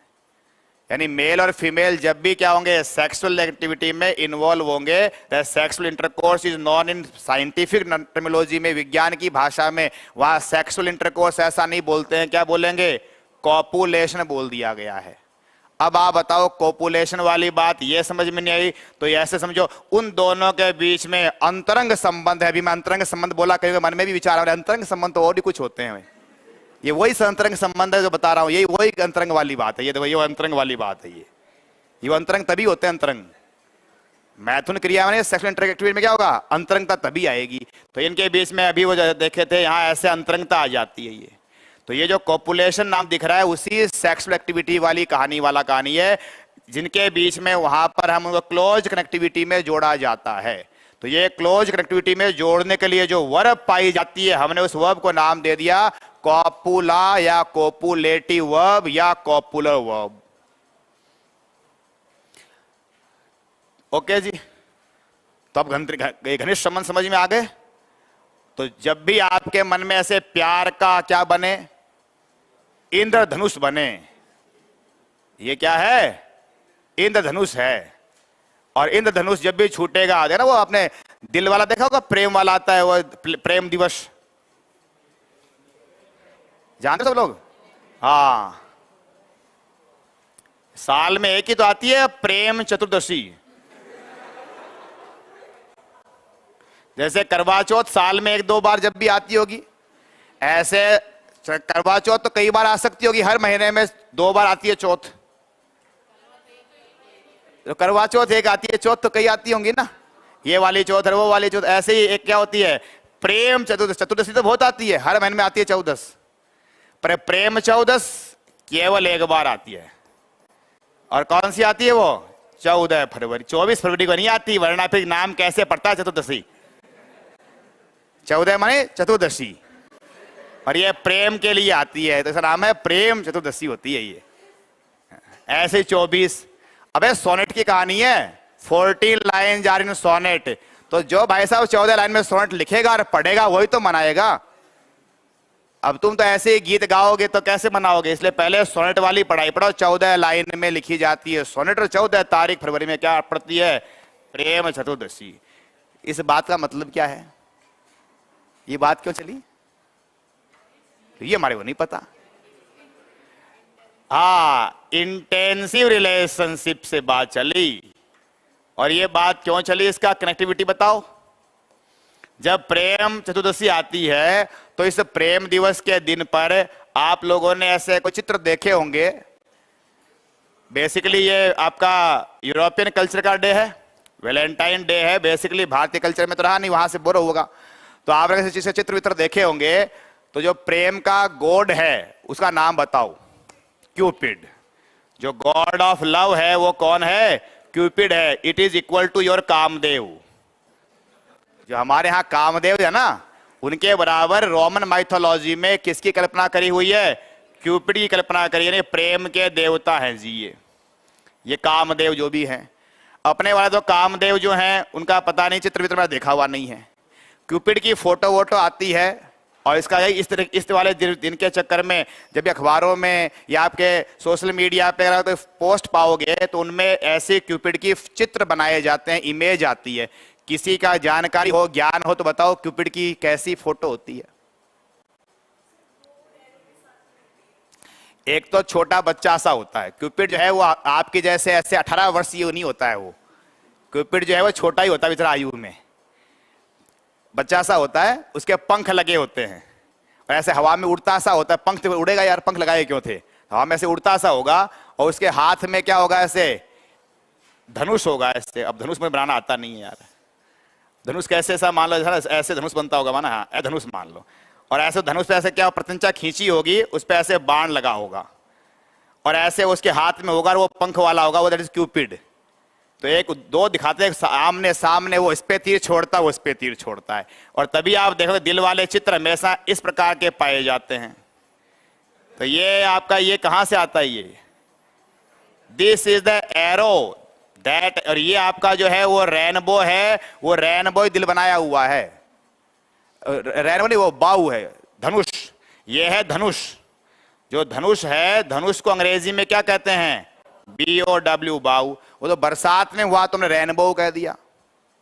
तो मूल इसको आप यूं करिए, सीधा करिए, इसको ऐसे बनाइए। तो ये जो आपकी ऐसे जो गोलाई है, ये ऐसे आपने मिला कर इसको ऐसे टच कर दिया, तो ये आपकी हार्ट की से शेप बना दी, और ये बीच में से आपने इसमें से एरो निकाल दिया, यहां से ये एरो वाली कहानी है। तो रोमन माइथोलॉजी ये कहती है कि क्यूपिड जो है, जो गॉड ऑफ लव है, उसके पास क्या है, बाऊ है, और बाऊ इधर धनुष में क्या है, एरो है। जो ही एरो चलेगा और ये एरो जाके किसी के दिल में घुस जाएगा, उसके मन में प्रेम का लड्डू बीज फूट पड़ेगा, फिर दिल में कुछ कुछ होता है वाला कारोबार आ जाएगा। तत्पश्चात अगर सफलता मिल जाएगी तो उनके बीच में अंतरंग संबंध स्थापित होने का अवसर प्राप्त किया जा सकता है। तत्पश्चात लिंकिंग वर्ब बढ़िया से बढ़िया समझ में आती है। अदरवाइज तो भाई साहब काम कैरी ओवर ही होता है, पास ओवर ही होता है, ट्रांजिटिव पाया जाता है, और फिर मामला एक्सटेंशन लेने लग जाता है, और विस्तार के बाद तो 1 2 4 पता नहीं कितने भी पास है ना। तो पास ओवर का मीनिंग क्या होता है, एक्सटेंशन। अब बात अभी भी नहीं समझ में आई, ऐसे आ जाती है समझ में।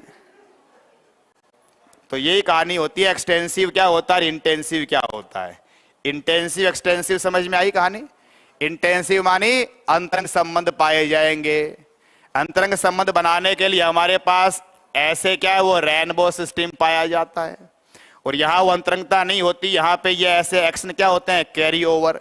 अब SVO में भी कैरी ओवर कैसे होंगे, यहां ऐसा होगा SV, he gave me a book, उसने दिया, क्या दिया, किताब। पहले इसके पास कैरी ओवर डायरेक्टली, और इसके बाद में क्या होगा, इनडायरेक्ट कैरी ओवर। यहां पे SVOC में क्या होगा समझना, ऐसे यहां से यहां, ये तो हो गया कैरी ओवर, और इस बार O और C के बीच में क्या बन जाएगा, इंटेंसिव रिलेशनशिप। जहां भी कॉम्प्लीमेंट पाया जा रहा है उनके मध्य में क्या कहा जाएगा, इंटेंसिव रिलेशनशिप कहा जाएगा। तो यहां SVC के समय तो S और C के बीच में इंटेंसिव रिलेशनशिप है, और ये यहां पे वर्ब मौजूद है, इसलिए इस वर्ब का नाम इंटेंसिव वर्ब है।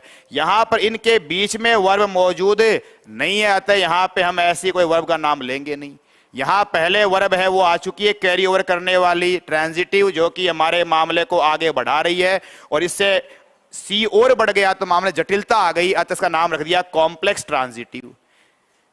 वर्ब का प्रभाव आगे तक गया, आगे तक गया मानी प्रभाव एक्सटेंड हुआ, एक्सटेंड हुआ, उसके बाद में O को क्या बोलते हैं, ट्रांजिटिव। फिर उसने और आगे नए एलिमेंट और जोड़ लिए, तो उसमें क्या बढ़ गई, जटिलता, तो नाम क्या पड़ गया, कॉम्प्लेक्स ट्रांजिटिव। बात समझ रहे हैं। ये ए वाले अभी समझाने बाकी है, समझाएंगे। और ये SV भी क्या है, इसके साथ में किसी के साथ SV में आगे घनिष्ठ संबंध, अंतरंग संबंध बनने की कोई गुंजाइश नहीं है।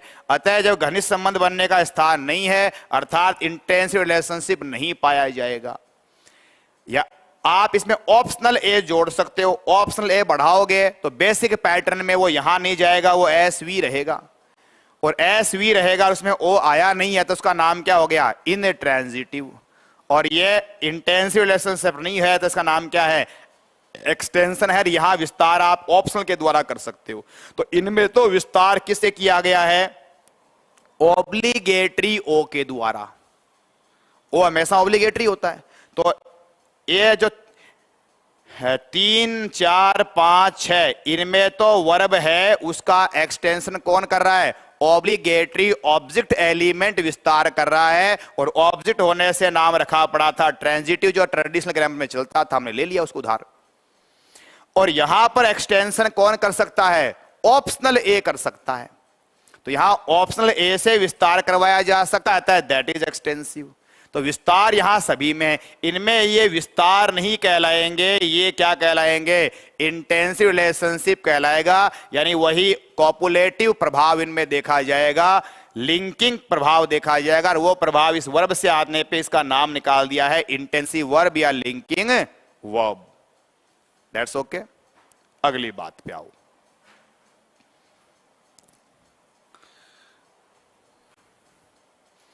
तो ये सवाल एक बार वापस रिपीट कर देते हैं। अगर हमारे पास ऐसे एसवीसी का कोई पैटर्न बन के आया हुआ है, और उस एसवीसी के पैटर्न में अगर हमारे पास इंटेंसिव एक्सटेंसिव की टर्मिनोलॉजी के बिना सवाल पूछा है, ये ट्रेडिशनल कहानी सवाल पूछा हुआ है कि भाई साहब बताइए वर्ब कैसी है, जिसमें कि अगर ऑब्जेक्ट नहीं है, तो सीधा सीधा हमने जवाब क्या दे दिया? इंट्रांजिटिव। पर अगर हमारे पास ये टर्मिनोलॉजी भी है और साथ में ये भी नाम है कौन से? इंटेंसिव एक्सटेंसिव, तब हमारे पास एसवीसी पैटर्न है, वो किस में आते हैं? इंटेंसिव में। आप उल्टा याद रख लो, इंटेंसिव में दो ही प्रकार के पैटर्न है।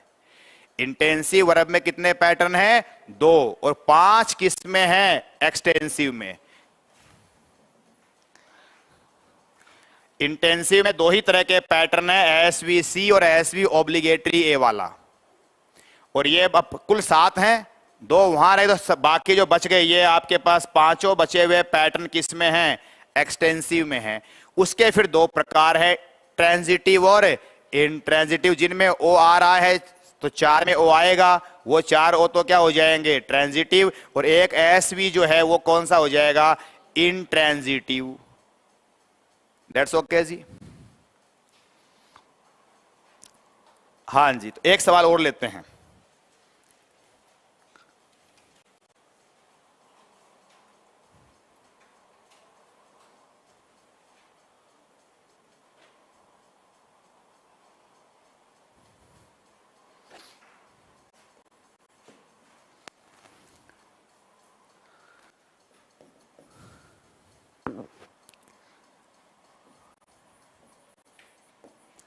He made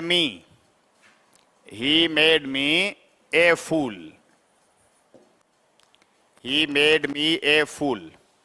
उसने मुझे मूर्ख बनाया। ठीक है। और अब प्रश्न वर्ब को लेके ही है, मैं वो लिख देता हूं। What type of verb? ये हमारी वर्ब है मेड, तो वर्ब किस प्रकार की है? पहला option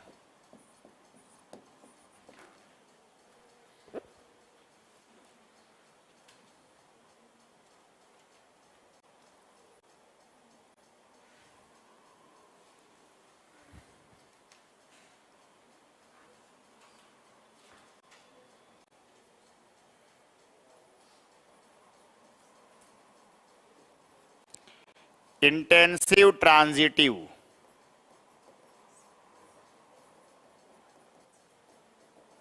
extensive transitive, intensive intransitive,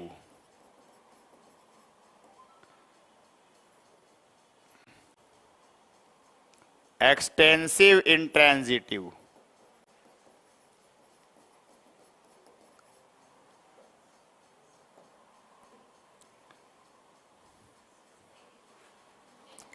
He made me a fool.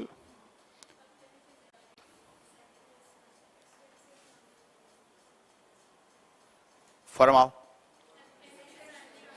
तो 4 में से 2 ऑप्शन ही फर्जी हैं, 2 तो ऑप्शन ही फर्जी हैं। कौन कौन से फर्जी हैं?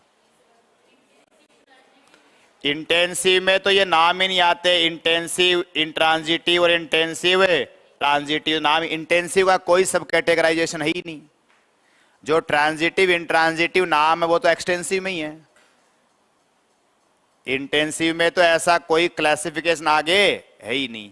अतः इंटेंसिव में आप ट्रांजिटिव इंट्रांजिटिव नाम बनाए तो ऑप्शन ही बेकार हुए। अतः ये अब आपको ये पता है ही तो हमारे पास क्या है सब्जेक्ट, और मेड क्या है वर्ब, और ये मी वगैरह ये क्या हो गए ऑब्जेक्ट। इस लिहाज से अगर ओ आया है तो फिर वर्ब कैसी होगी ट्रांजिटिव, और ट्रांजिटिव है वो प्रकार किस में होता है एक्सटेंसिव में होता है, इंट्रांजिटिव ये है नहीं।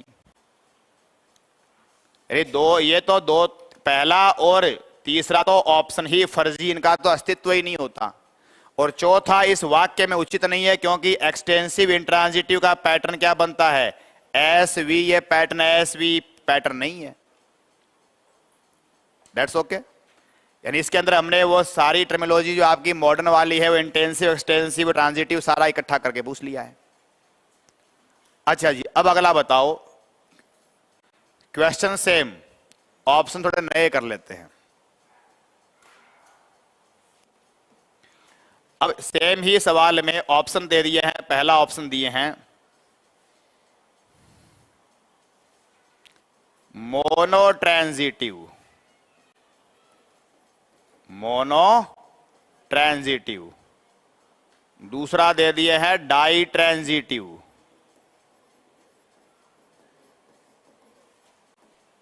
तीसरा दे दिए हैं कॉम्प्लेक्स ट्रांजिटिव,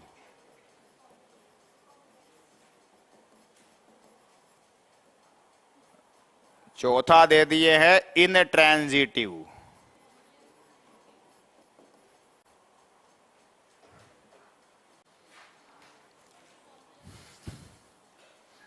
तो इसके लिए आपको पहले ऊपर पूरा पैटर्न निकालना होगा।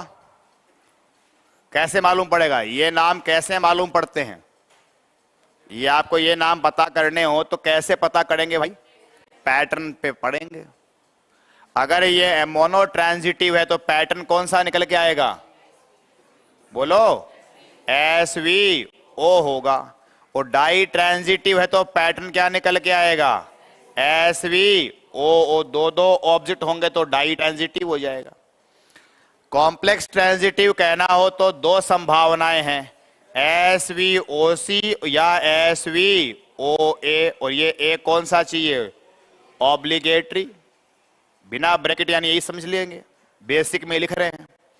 और इंट्रांजिटिव है तो क्या निकलना चाहिए एस वी, ये व्यवस्था होगी तभी ऐसी व्यवस्था बनेगी। अब आप देख लो इनमें से जो बात संतुष्ट ब्रैकेट वाली जो भी बात मिल जाए वो जवाब हो जाएगा। तो ये ही तो हमने क्या निकाला था एस, और मेड क्या हो गया वर्ब। अब वाक्य को धीरे धीरे करते जाते हैं अपने। ही मेड उसने बनाया, उसने बनाया मेरे को और मूर्ख बनाया, तो उसने क्या बनाया मूर्ख। ऐसे सवाल पूछना नहीं आता आपको तभी आप मूर्ख हो गए। उसने बनाया तो पहला सवाल है उसने किसको बनाया, उसका जवाब है मेरे को बनाया। और किसको यानी क्या है हुम, और हुम का मतलब जानकारी क्या बनेगी ऑब्जेक्ट। तो पहले सवाल क्या का नहीं बनेगा, पहले सवाल है किसको। ठीक है, उसने बनाया तो किसको बनाया, मेरे को बनाया, और मेरे को क्या बनाया, मेरे को बनाया तो क्या बनाया, क्या मानी व्हाट की जानकारी। अब क्या वाली जानकारी आए तो ओ भी हो सकता है, क्या आने पे तो सी भी हो सकता है। तो अगर वो अंतरंग संबंध वाली कहानी देखो, रेनबो वाला सिस्टम लिंकिंग सिस्टम बनता हुआ होगा तब तो सी बनेगा, और वो नहीं बनेगा तो फिर वो ओ बनेगा। तो ये हाँ घुमाएंगे भी, थोड़ी देर बाद घुमाएंगे आपको भी। कहाँ घूम के आओगे बताओ। हाँ नहीं पिछली क्लास में नहीं, अभी अभी इसी क्लास में वापस घुमा देंगे। तो बताओ घूमना कहाँ है। अरे भाई आपका प्रश्न तो मेरे बोलते ही समझ में आ जाता है आपको। मैं अगर जब नहीं पल्ले पड़ती ना, मैं कहता हूँ हाँ भाई तुम्हारी बात नहीं समझ में आई, मैं साफ कहता हूँ अभी आपकी बात नहीं पल्ले, दोबारा बताओ। बाकी तो सारी बकवास आपने जो ही करी ना ऐसे बोलते समझ में आ गया क्या बोल लेंगे आप। मैं तो ऐसे ही पूछ रहा हूँ आपसे कहाँ घूमोगे, आपने ऐसे घूमेंगे तो घुमा, ऐसे मैं पूछ लिया कहाँ घूमोगे। गवर्नमेंट स्कूल में घूम के आओगे। अच्छा, पोसार की इच्छा है आपकी, है पोसार खाने का मन में आ गया। ओ ठीक है, ठीक है। हाँ, प्रभारी बना देंगे पोसार के, डायरेक्ट प्रभारी। अच्छा चलो ठीक है, देखो, ही मेड मी, उसने मेरे को बना, उसने बनाया, किसको बनाया? मेरे को। और मुझे क्या बनाया? मूर्ख बनाया। ये फूल कौन? मैं क्या? मूर्ख। मूर्ख मैं तो बना, यानी ये मी के बारे में ही क्या कर रहे हैं आप? जानकारी को वो बता रहे हैं। तो ये मी ऑब्जेक्ट है जिसके बारे में और ज्ञान एक्स्ट्रा देने वाला, पूरा करने वाला क्या बन गया? सी। तो ये कहानी क्या बन गई ऐसे? इंटेंसिव रिलेशनशिप किसके मध्य में है? मी और ए फूल के मध्य में है। इस लिहाज से SVOC पैटर्न आया। और SVOC जो है ये बेसिक में से है कि नहीं है, ये जरूर चेक करके जाने का। ये जो ऊपर का वाक्य है ये बेसिक में से है कि नहीं है? है। इसका मतलब है इसमें जो हमारे पास ये मेड वाली वर्ब आई हुई है, ये कैसी वर्ब है? SVOC वाली वर्ब कैसी होगी? कॉम्प्लेक्स ट्रांजिटिव वर्ब बनेगी। ओके जी। अब इन्होंने कुछ बात पूछी थी, तो इनकी बात का जवाब देने के लिए अपन कुछ थोड़ी और दाएं बाएं की बातें करेंगे, और फिर बाद में अपने आप ही जवाब मिल जाएगा क्या है क्या नहीं है सब कुछ।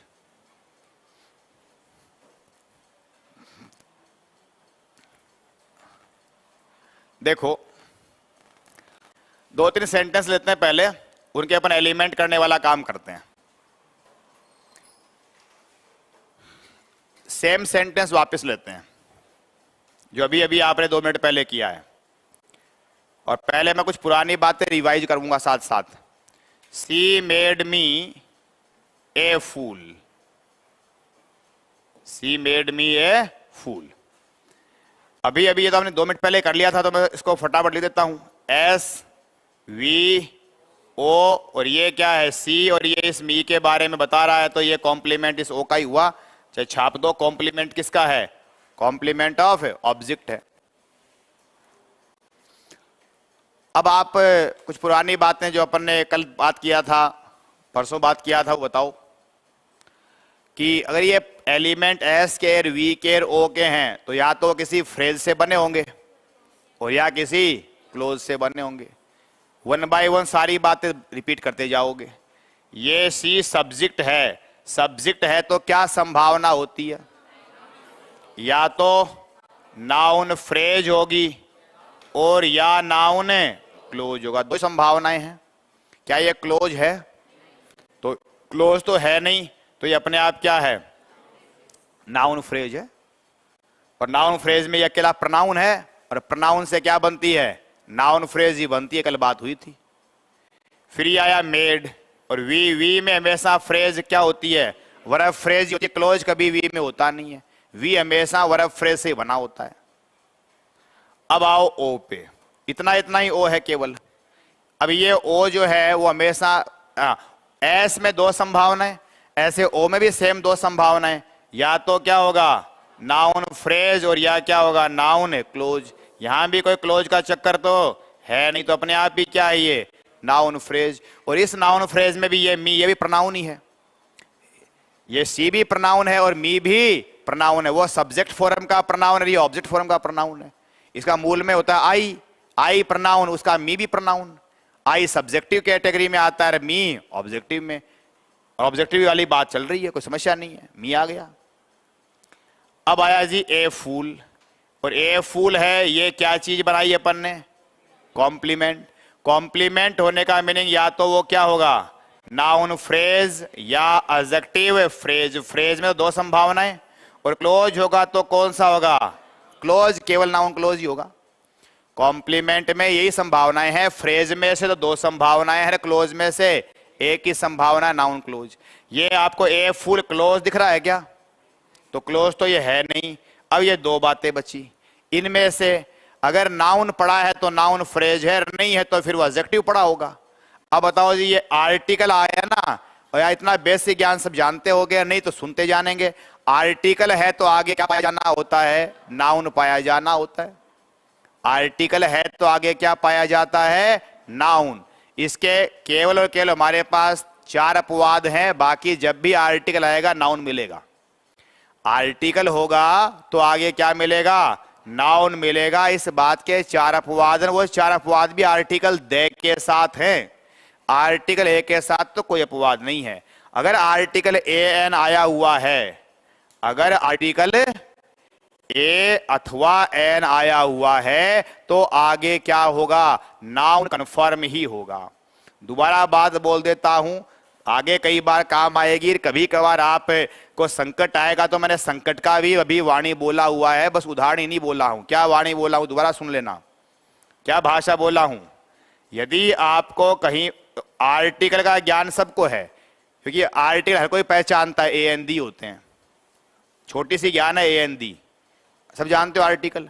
तो आर्टिकल अगर आपको कहीं भी दिख जाता है तो इसके बाद में कहीं न कहीं हमें क्या मिलेगा, नाउन मिलेगा ही मिलेगा। और फिर अगर वो आर्टिकल नाउन है तो फिर उससे फिर फ्रेज, और इससे फिर वो फ्रेज व्रेज कौन सी बनेगी हमारी, नाउन फ्रेज ही बनेगी। तो अब फिलहाल ये बात वापस बोल रहा हूं, सुनना। अगर आर्टिकल है तो आपको इसके आगे क्या मिलेगा, नाउन मिलेगा ही मिलेगा। बस मिलेगा ही मिलेगा में थोड़ा किंतु परंतु है, वो ढंग से सुनो क्या है। अगर ये आर्टिकल कौन से टाइप वाले हैं, ए और एन वाले हैं, तब तो इनके बाद में नाउन आपको क्या मिलेगा, 100% मिलेगा। पहले तो मूल ज्ञान बोलते हैं, ये आर्टिकल होने पर आगे नाउन होता है, आर्टिकल होने पर आगे नाउन होता है। इसमें भी आर्टिकल अगर ए अथवा एन के हैं तो आगे नाउन 100% ही होगा।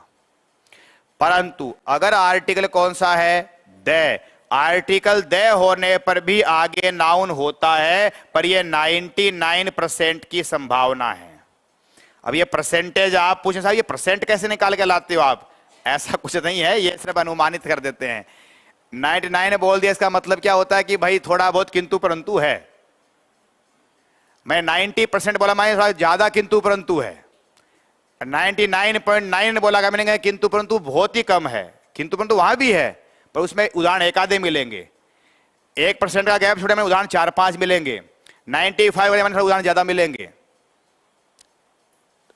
तो दे के साथ में जो नाउन है ये भी हमें 99% बार तो मिल जाता है, पर 1% कुछ हमारे पास ऐसे केसेज हैं जब आर्टिकल दे होता है और आगे क्या नहीं होगा, नाउन नहीं होगा। वो 1% इसमें कुछ डाउट चल रहा है। तो 1% हम जो ज्ञान दे रहे हैं इसमें 1% डाउट पाया जाता है, और वो डाउट अभी उदाहरण समझाने का नहीं है, जब कभी टॉपिक आगे आएगा आर्टिकल वार्टिकल तो बता दिए जाएंगे। फिलहाल हमारे इस सामान्य ज्ञान से काम होता जा रहा है, तो उससे काम हो रहा है।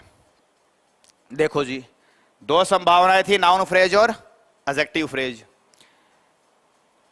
ये हमारा ए है, ए का मीनिंग क्या बन गया, तो आगे नाउन कन्फर्म ही है। और ये जो फूल है ये क्या है, नाउन, और इससे फिर फ्रेज कौन सी बनेगी, नाउन फ्रेज। That's clear. तो ये सब मैं सारी बातें वापस रिवाइज करवाई हैं कि जो हमारे पास सब्जेक्ट है वो नाउन फ्रेज का है, ये ओ भी नाउन फ्रेज का है, और ये सी भी किसका है, नाउन फ्रेज का है, और ये वी किसका है, वर्ब फ्रेज का। तो इस सेंटेंस को आप दो प्रकार से लिख सकते हो पैटर्न को समझाने के लिए। एलिमेंट की भाषा में इसका पैटर्न क्या है, SVOC, और फ्रेज की भाषा में कह दो NP plus VP plus NP plus फिर NP। ये इसको देख देख के लिख दिया ऐसे, S NP का है, V VP का है, O NP का है, C है उसमें NP आई उस वक्त। और आगे जाना चाहो तो और आगे कह दो। ये तो हो गया है क्लोज के एलिमेंट्स, और ये क्या हो गया, फ्रेज। और फ्रेज के नीचे क्या पाए जाते हैं, फ्रेज के क्लोज पाए जाते हैं। बहुत ही महान है यार। SVOS ये तो किसके निकाल लिए, क्लोज के। और ये NP VP ये क्लोज के नीचे क्या होता है, फ्रेज, तो फ्रेज के निकल गए। अरे फ्रेज के नीचे क्या होता है भाई, वर्ड। अब आप वर्ड में तो पार्ट ऑफ स्पीच के नाम वर्ड में आएंगे। ये जो नाउन फ्रेज है इसमें सी नाम का ओनली क्या पाया गया है, केवल प्रनाउन। और ये जो वर्ब फ्रेज है इसमें हमारे पास मेड नाम की केवल और केवल क्या पाई गई है, मैन वर्ब। अब ये जो NP है इसमें भी मी है, ये मी हमारा पार्ट ऑफ स्पीच में क्या है, प्रनाउन। आई मी प्रनाउन ही है, आई सब्जेक्टिव फॉर्म में, मी ऑब्जेक्टिव, बाकी है प्रनाउन ही।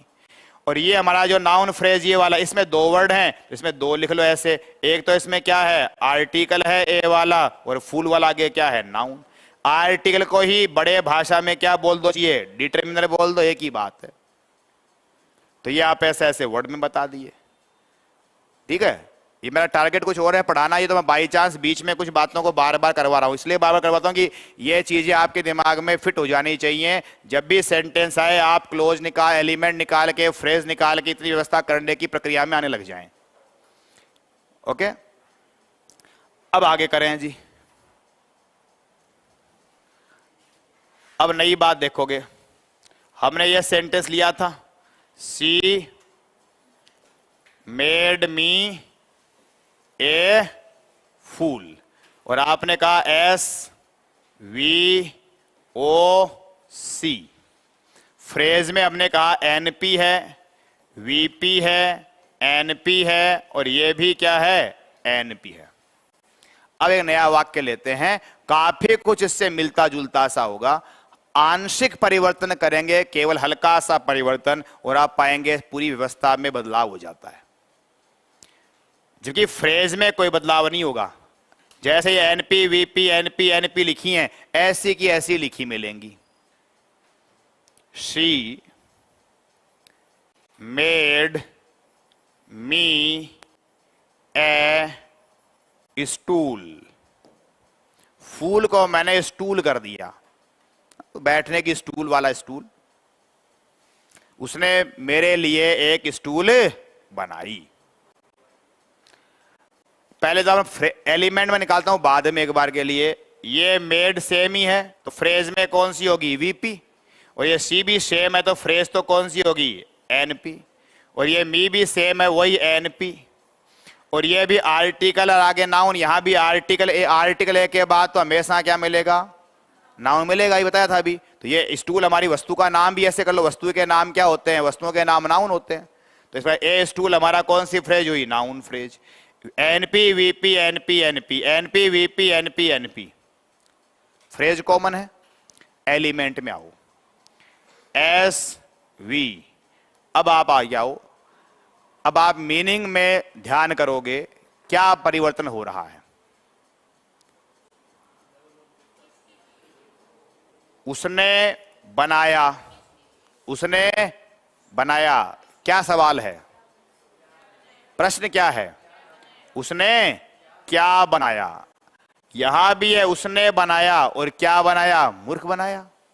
और उसने क्या बनाया, स्टूल बनाया। बनाई बोल दो स्त्रीलिंग के हिसाब से।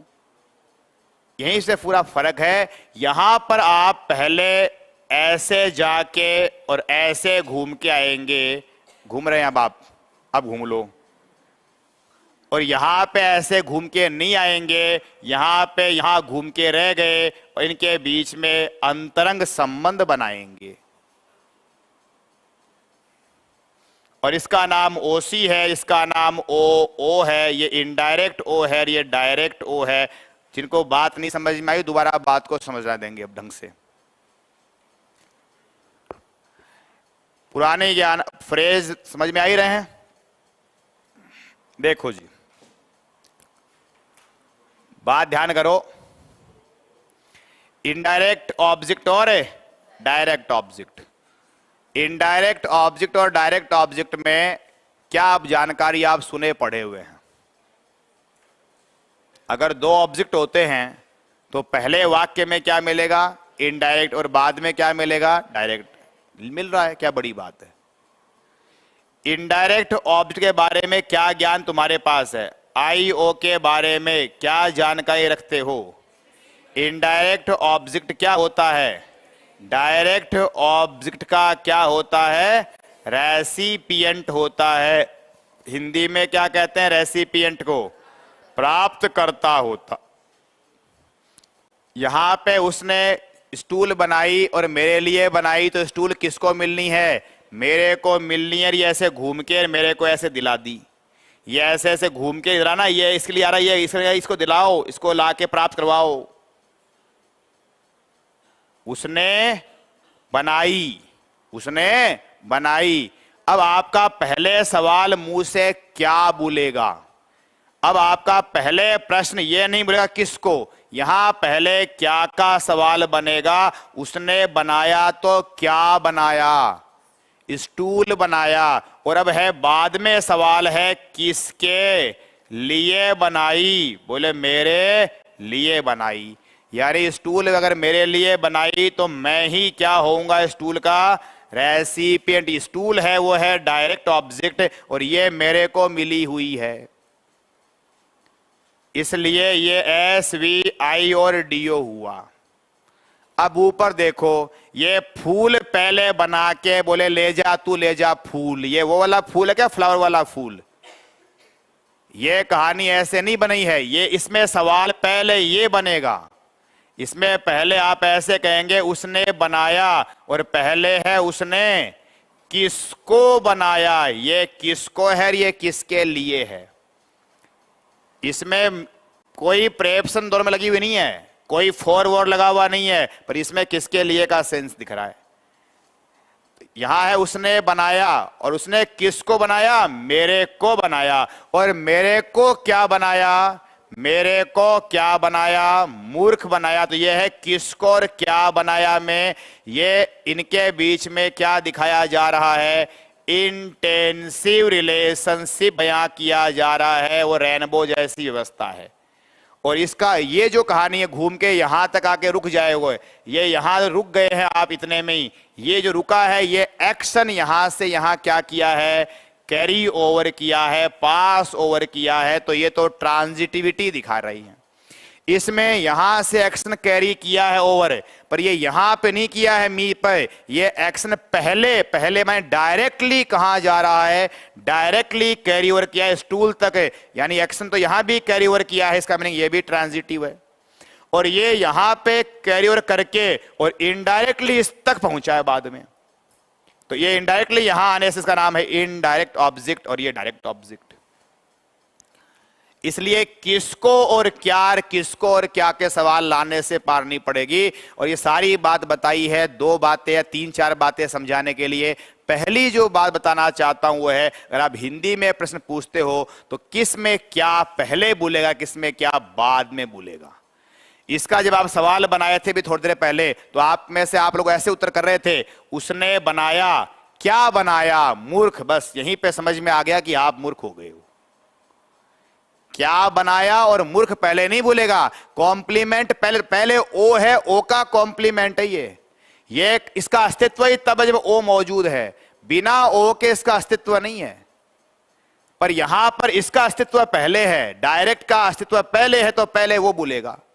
अगर दो ऑब्जेक्ट हैं इनडायरेक्ट और डायरेक्ट, तो इनडायरेक्ट क्या प्रश्न वाक्य में भले ही इनडायरेक्ट लिखा पहले है, जब मन में सवाल बनाए जाएंगे व्हाट केयर, हुम केयर, क्या, किस केयर, किसके लिए, तो पहले यहां पे डायरेक्ट का सवाल बनेगा। उसने बनाया तो क्या बनाया, स्टूल, और किसके लिए बनाई, मेरे लिए। अब अगला प्रश्न आपके मन में आया, बोले साहब हमें कैसे मालूम पड़ेगा कि इसमें पहले ये बोलना और ये बोलना। उसका जवाब है पहले पूरा सेंटेंस बोलो, टुकड़ों में मत बोलो। हमेशा कहते हैं पार्ट टू होल चलोगे तो अपनी हत्या खुद कराओगे। पार्ट से होल मत जाओ, टुकड़ों से मत चलो, पहले होल बाद में पार्ट। पहले पूरा सेंटेंस बोलो, इसका पूरे का मीनिंग बोलते ही तुम्हें अनुमान लग जाएगा। यहां आपके हिंदी में डिफरेंस पैदा हो जाएगा। यहां हिंदी है उसने मेरे लिए स्टूल बनाई, और यहां है उसने मेरे को मूर्ख बनाया, मेरे को मूर्ख बनाया, और यहां मेरे लिए स्टूल बनाई। इसका मीनिंग है, अब आप इतना जानते हो वो के लिए आता है तो वो फॉर है। फॉर में क्या होते हैं, इंटेंडेड रेसिपिएंट होते हैं। फॉर में रेसिपिएंट कैसे होते हैं, इंटेंडेड। और इंटेंडेड ये रेसिपिएंट भी है, और ये फॉर वाला के लिए वाला है। इसको जो ही आप इधर लेके, अभी खास बात, इसको इधर लाके आ सकते हो, इसको इधर लेके नहीं आ सकते। ये ऐसे भी लिखा जा सकता है सी मेड ए स्टूल, और ये यहां से उठ के यहां आएगा तो आप क्या बना सकते हो, फॉर मी। इसको उधार से यहां लाओ, सी made a stool for me. इसको ऐसे बनाओ, सी made a fool for me. तो तो ये इसका सेंस ही अलग चला गया। यहां तो मूर्ख मेरे को बनाया और तुमने कह दिया उसने मेरे लिए किसी और को मूर्ख बना दिया। पूरा मीनिंग ही उल्टा पलटी कर दी है। इट मीन्स ये जो आपके पास कहानी ऊपर वाली है, ये ओ है और ये सी है। इसका डायग्राम कैसे बना है, ये ऐसे यहां तक टच नहीं हो रहा है, यहां से पेन वेन के संपर्क में समझना। ये इस प्रकार की कहानी है। अगर एस वी ओ और सी हैं तो ये है ऐसे होके और यहां तक बात खत्म हो गई। एक्शन जो है इस वर्ब का ट्रांजिटिविटी तो यहीं पे निपट गया बस। अब इन दोनों के मध्य में क्या दिखाई जा रही है, ये तो है ट्रांजिटिविटी का जो एक्शन है, वो एक्शन क्या हो रहा है, action of the transitive verb is being carried over. यहां एक्शन कैरीड ओवर किया जा रहा है और यहां और सी के बीच में क्या बताई जा रही है, इंटेंसिव रिलेशनशिप दिखाई जा रही है। जबकि दूसरा जो स्थिति आपके पास है एस वी इनडायरेक्ट ऑब्जेक्ट और डायरेक्ट ऑब्जेक्ट, इसकी व्यवस्था में अलग व्यवस्था है। इसमें ये एक्शन ही जो है ये कैरी ओवर ही हुआ जा रहा है ऐसे ऐसे घूम घूम के। ये हमारा यहां पर ये जो ऐसी यात्रा लगातार चल रही है और लगातार यात्रा में हम क्या कर रहे हैं, एक्शन क्या हो रहा है, action has been carried over first to direct one later on to indirect one. दोनों ही ओ हैं, दोनों ओ हैं मानी दोनों पर एक्शन तो कैरी ओवर करेगा। ट्रांजिटिव का मीनिंग है ऑब्जेक्ट पर प्रभाव जाएगा। दोनों ओ हैं तो दोनों पे प्रभाव पहुंचाएगा। जिस पे पहले पहुंचेगा सीधा वो डायरेक्ट है, जिस पे तिरछा पहुंचेगा वो क्या है, इनडायरेक्ट है। इतनी बात ठीक है। अब अगली बात,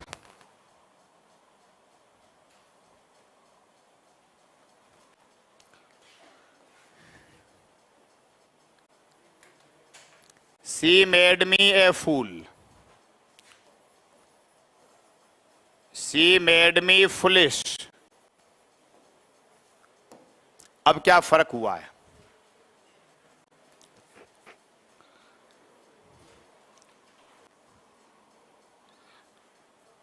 पहले तो आप बताओ फुलिश और फूल में फर्क क्या हुआ। फुलिश में और फूल में फर्क क्या है। फुलिश नासमझ हो रहा है, इतना भी नासमझ का उत्तर मत करें। हाँ जी, ये फुलिश जो है वो एडजेक्टिव है और ये आर्टिकल वाले चक्कर में ये आपका क्या है, नाउन है। फूल जो है वो क्या है, नाउन, और जो फुलिश है वो क्या है, एडजेक्टिव। ग्रामेटिकल डिफरेंस ये है। चलो बीच में ही नई बातें करते हैं थोड़ी सी।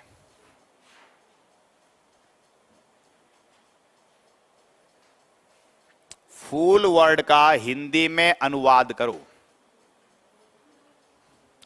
फूल का हिंदी ट्रांसलेशन, जैसे एप्पल का बराबर सेव, पेन बराबर कलम, बॉय बराबर लड़का, ऐसे मूर्ख।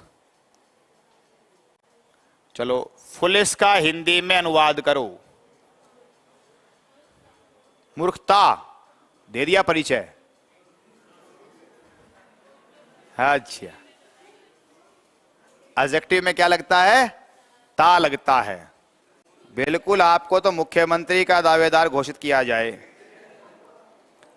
क्योंकि ये जो पद है ना ये विशेष लोगों के लिए रिजर्व होते हैं। ये मुख्यमंत्री और प्रधानमंत्री पदों पे विशेष आदमी बैठ सकते हैं और उनके लिए यही सबसे पहली चाहिए क्वालिटी, मूर्खता, मूर्खतापूर्ण, ना समझ। अच्छा, फुलिश अगर नेस आ जाता है तब होता है मूर्खता। तो मैं तो ओनली फुलिश की बात कर रहा हूं, तो हमारा बिंदु ही नहीं है, मूर्ख ही होगा। चलो, तो फिर नया प्रश्न है, ग्रामर की दृष्टि से भी अंग्रेजी में आपने कहा था कि फूल है ये तो क्या है, नाउन, और जो फुलिश है ये क्या है, एडजेक्टिव। That's clear. हिंदी में इसका मीनिंग है कि मूर्ख है वो नाउन एडजेक्टिव दोनों है। चलो अंग्रेजी में मैं लिख दिया ये फूल नाउन होता है, ये एडजेक्टिव होता है, अंग्रेजी भूल जाओ एक बार के लिए। इतना ही प्रश्न करा जाए हिंदी में मूर्ख वर्ड जो है ये विशेषण में है या संज्ञा में, या दोनों में ही है? विशेषण है, तो इसका मतलब तो फिर ये वाली हिंदी सही है आपकी, ये हिंदी गलत है, दोनों ही है। चलो हिंदी में आप मूर्ख को ऐसे बना के बताओ, मूर्ख शब्द को हिंदी में संज्ञा बना के बताओ। वह मूर्ख है, लो जी, वह मूर्ख है। तो ये जो मूर्ख है ये तो हिंदी में क्या कहलाएगा? विशेषण कहलाएगा, ये संज्ञा नहीं कहलाएगा। ये विशेषण जो ये रमेश महेश कुछ भी मान लो, इसका अंदर एक गुण है, जैसे वह अच्छा है, वह बुरा है, वह बुद्धिमान है, ऐसे ही वह मूर्ख है। और ये अच्छा और बुरा और मूर्ख और बुद्धिमान सारे के सारे विशेषण हो रहे हैं।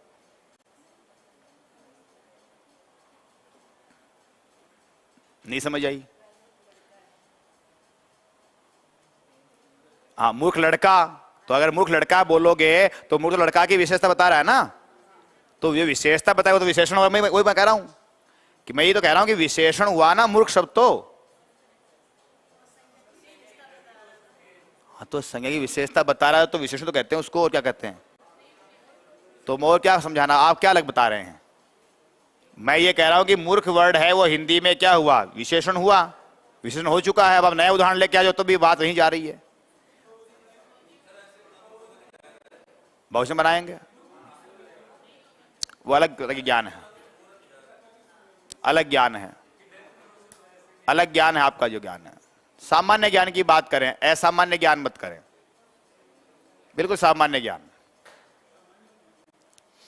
देखिएगा, मूर्ख जो शब्द है वो हिंदी में क्या है? विशेषण ही है। तो यह आप जो अनुवाद बता रहे हैं, फुलिश का अनुवाद मूर्ख है, ये वाली बात तो ठीक है, लेकिन फूल का अनुवाद मूर्ख है, ये वाली बात ही गलत है। जो सारा सवाल पूछा गया है वो इसी बात के लिए पूछा गया कि आपका जो पहला ट्रांसलेशन है वो ही गलत है।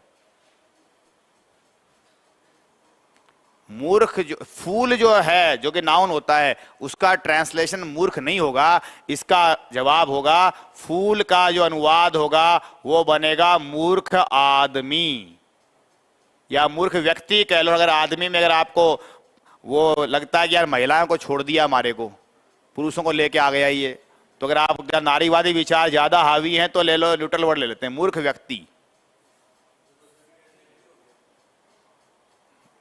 अब यही तो समस्या की समझ है ना, समझ की बात है।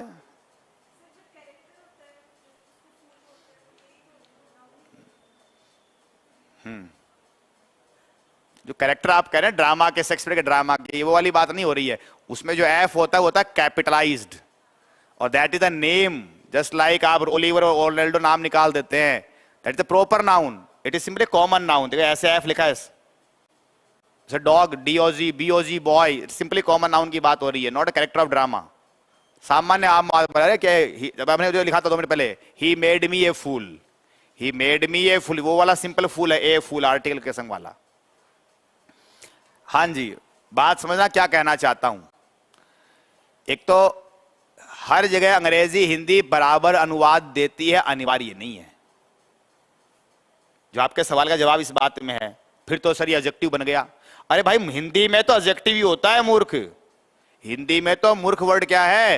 एडजेक्टिव ही है। मूर्ख लड़का, मूर्ख आदमी, मूर्ख महिला, मूर्ख व्यक्ति, इस नाउन की विशेषता बता रहा है। तो हिंदी भाषा में तो मूर्ख एडजेक्टिव ही है, हिंदी में तो मूर्ख एडजेक्टिव है।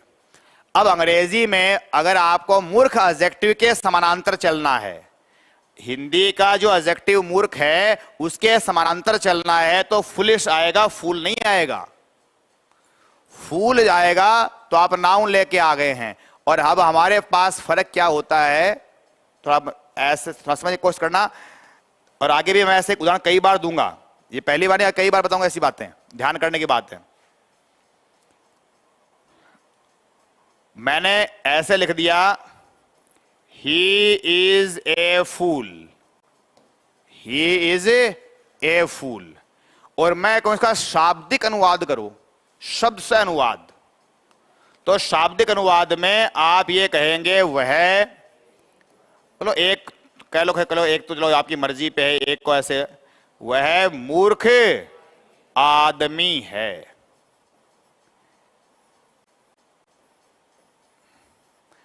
क्यों है कि आप नाउन लेके आए हैं, तो आपके जवाब में भी नाउन चाहिए।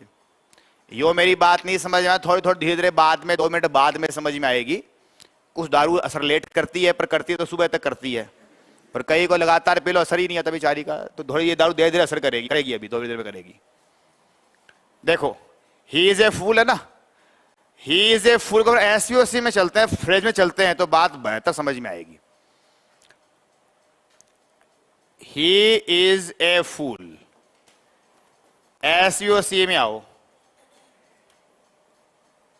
एस वी सी, ये आदमी मूर्ख। फ्रेज में निकालो, एस तो नाउन फ्रेज और वी वर्ब फ्रेज, और ये आर्टिकल नाउन, तो ये सी कौन सा फ्रेज, नाउन फ्रेज। यानी आप जो कॉम्प्लीमेंट लेके आए हैं वो हमारा क्या हुआ है, नाउन फ्रेज। अब आप हिंदी में आना इसका, और एक बार के लिए आप हिंदी में ऐसे कर दो ट्रांसलेशन, वह मूर्ख है, वह मूर्ख है, कर दो, कर दिया। अब हिंदी में क्या कहोगे, एस, हिंदी में वी कहां चली जाती है, लास्ट में, और ये हमारा जो मूर्ख है वो हिंदी में भी क्या है, कॉम्प्लीमेंट। हिंदी अनुवाद वाले कहते हैं ये पूरक है, और ये हमारा कर्ता है, और ये हमारा क्या है, क्रिया है। अब वो हिंदी में वी के आखिर में आने की प्रवृत्ति है, हमारे एस के जस्ट बाद आने की प्रवृत्ति, भाषा भाषी प्रवृत्ति है। इतनी बात ठीक है, एस सी और वी। अब फ्रेज बताना, ये एस हिंदी वाले तो सर्वनाम पदबंध बोलेंगे, पर अपन अंग्रेजी की तुलना में ले लेते हैं एक बार के लिए, तो अपन अंग्रेजी स्टाइल में इसको क्या बोल देते हैं, नाउन फ्रेज ही मान लें। और ये हमारा जो वर्ब है, ये वर्ब हमारी को होंगी हुई वर्ब फ्रेज। अब आप बताओ ये मूर्ख जो शब्द है ये क्या है, एडजेक्टिव है, तो ये फ्रेज आपकी कौन सी बनेगी, यही डिफरेंस समझना जी, यही डिफरेंस समझने की बात है।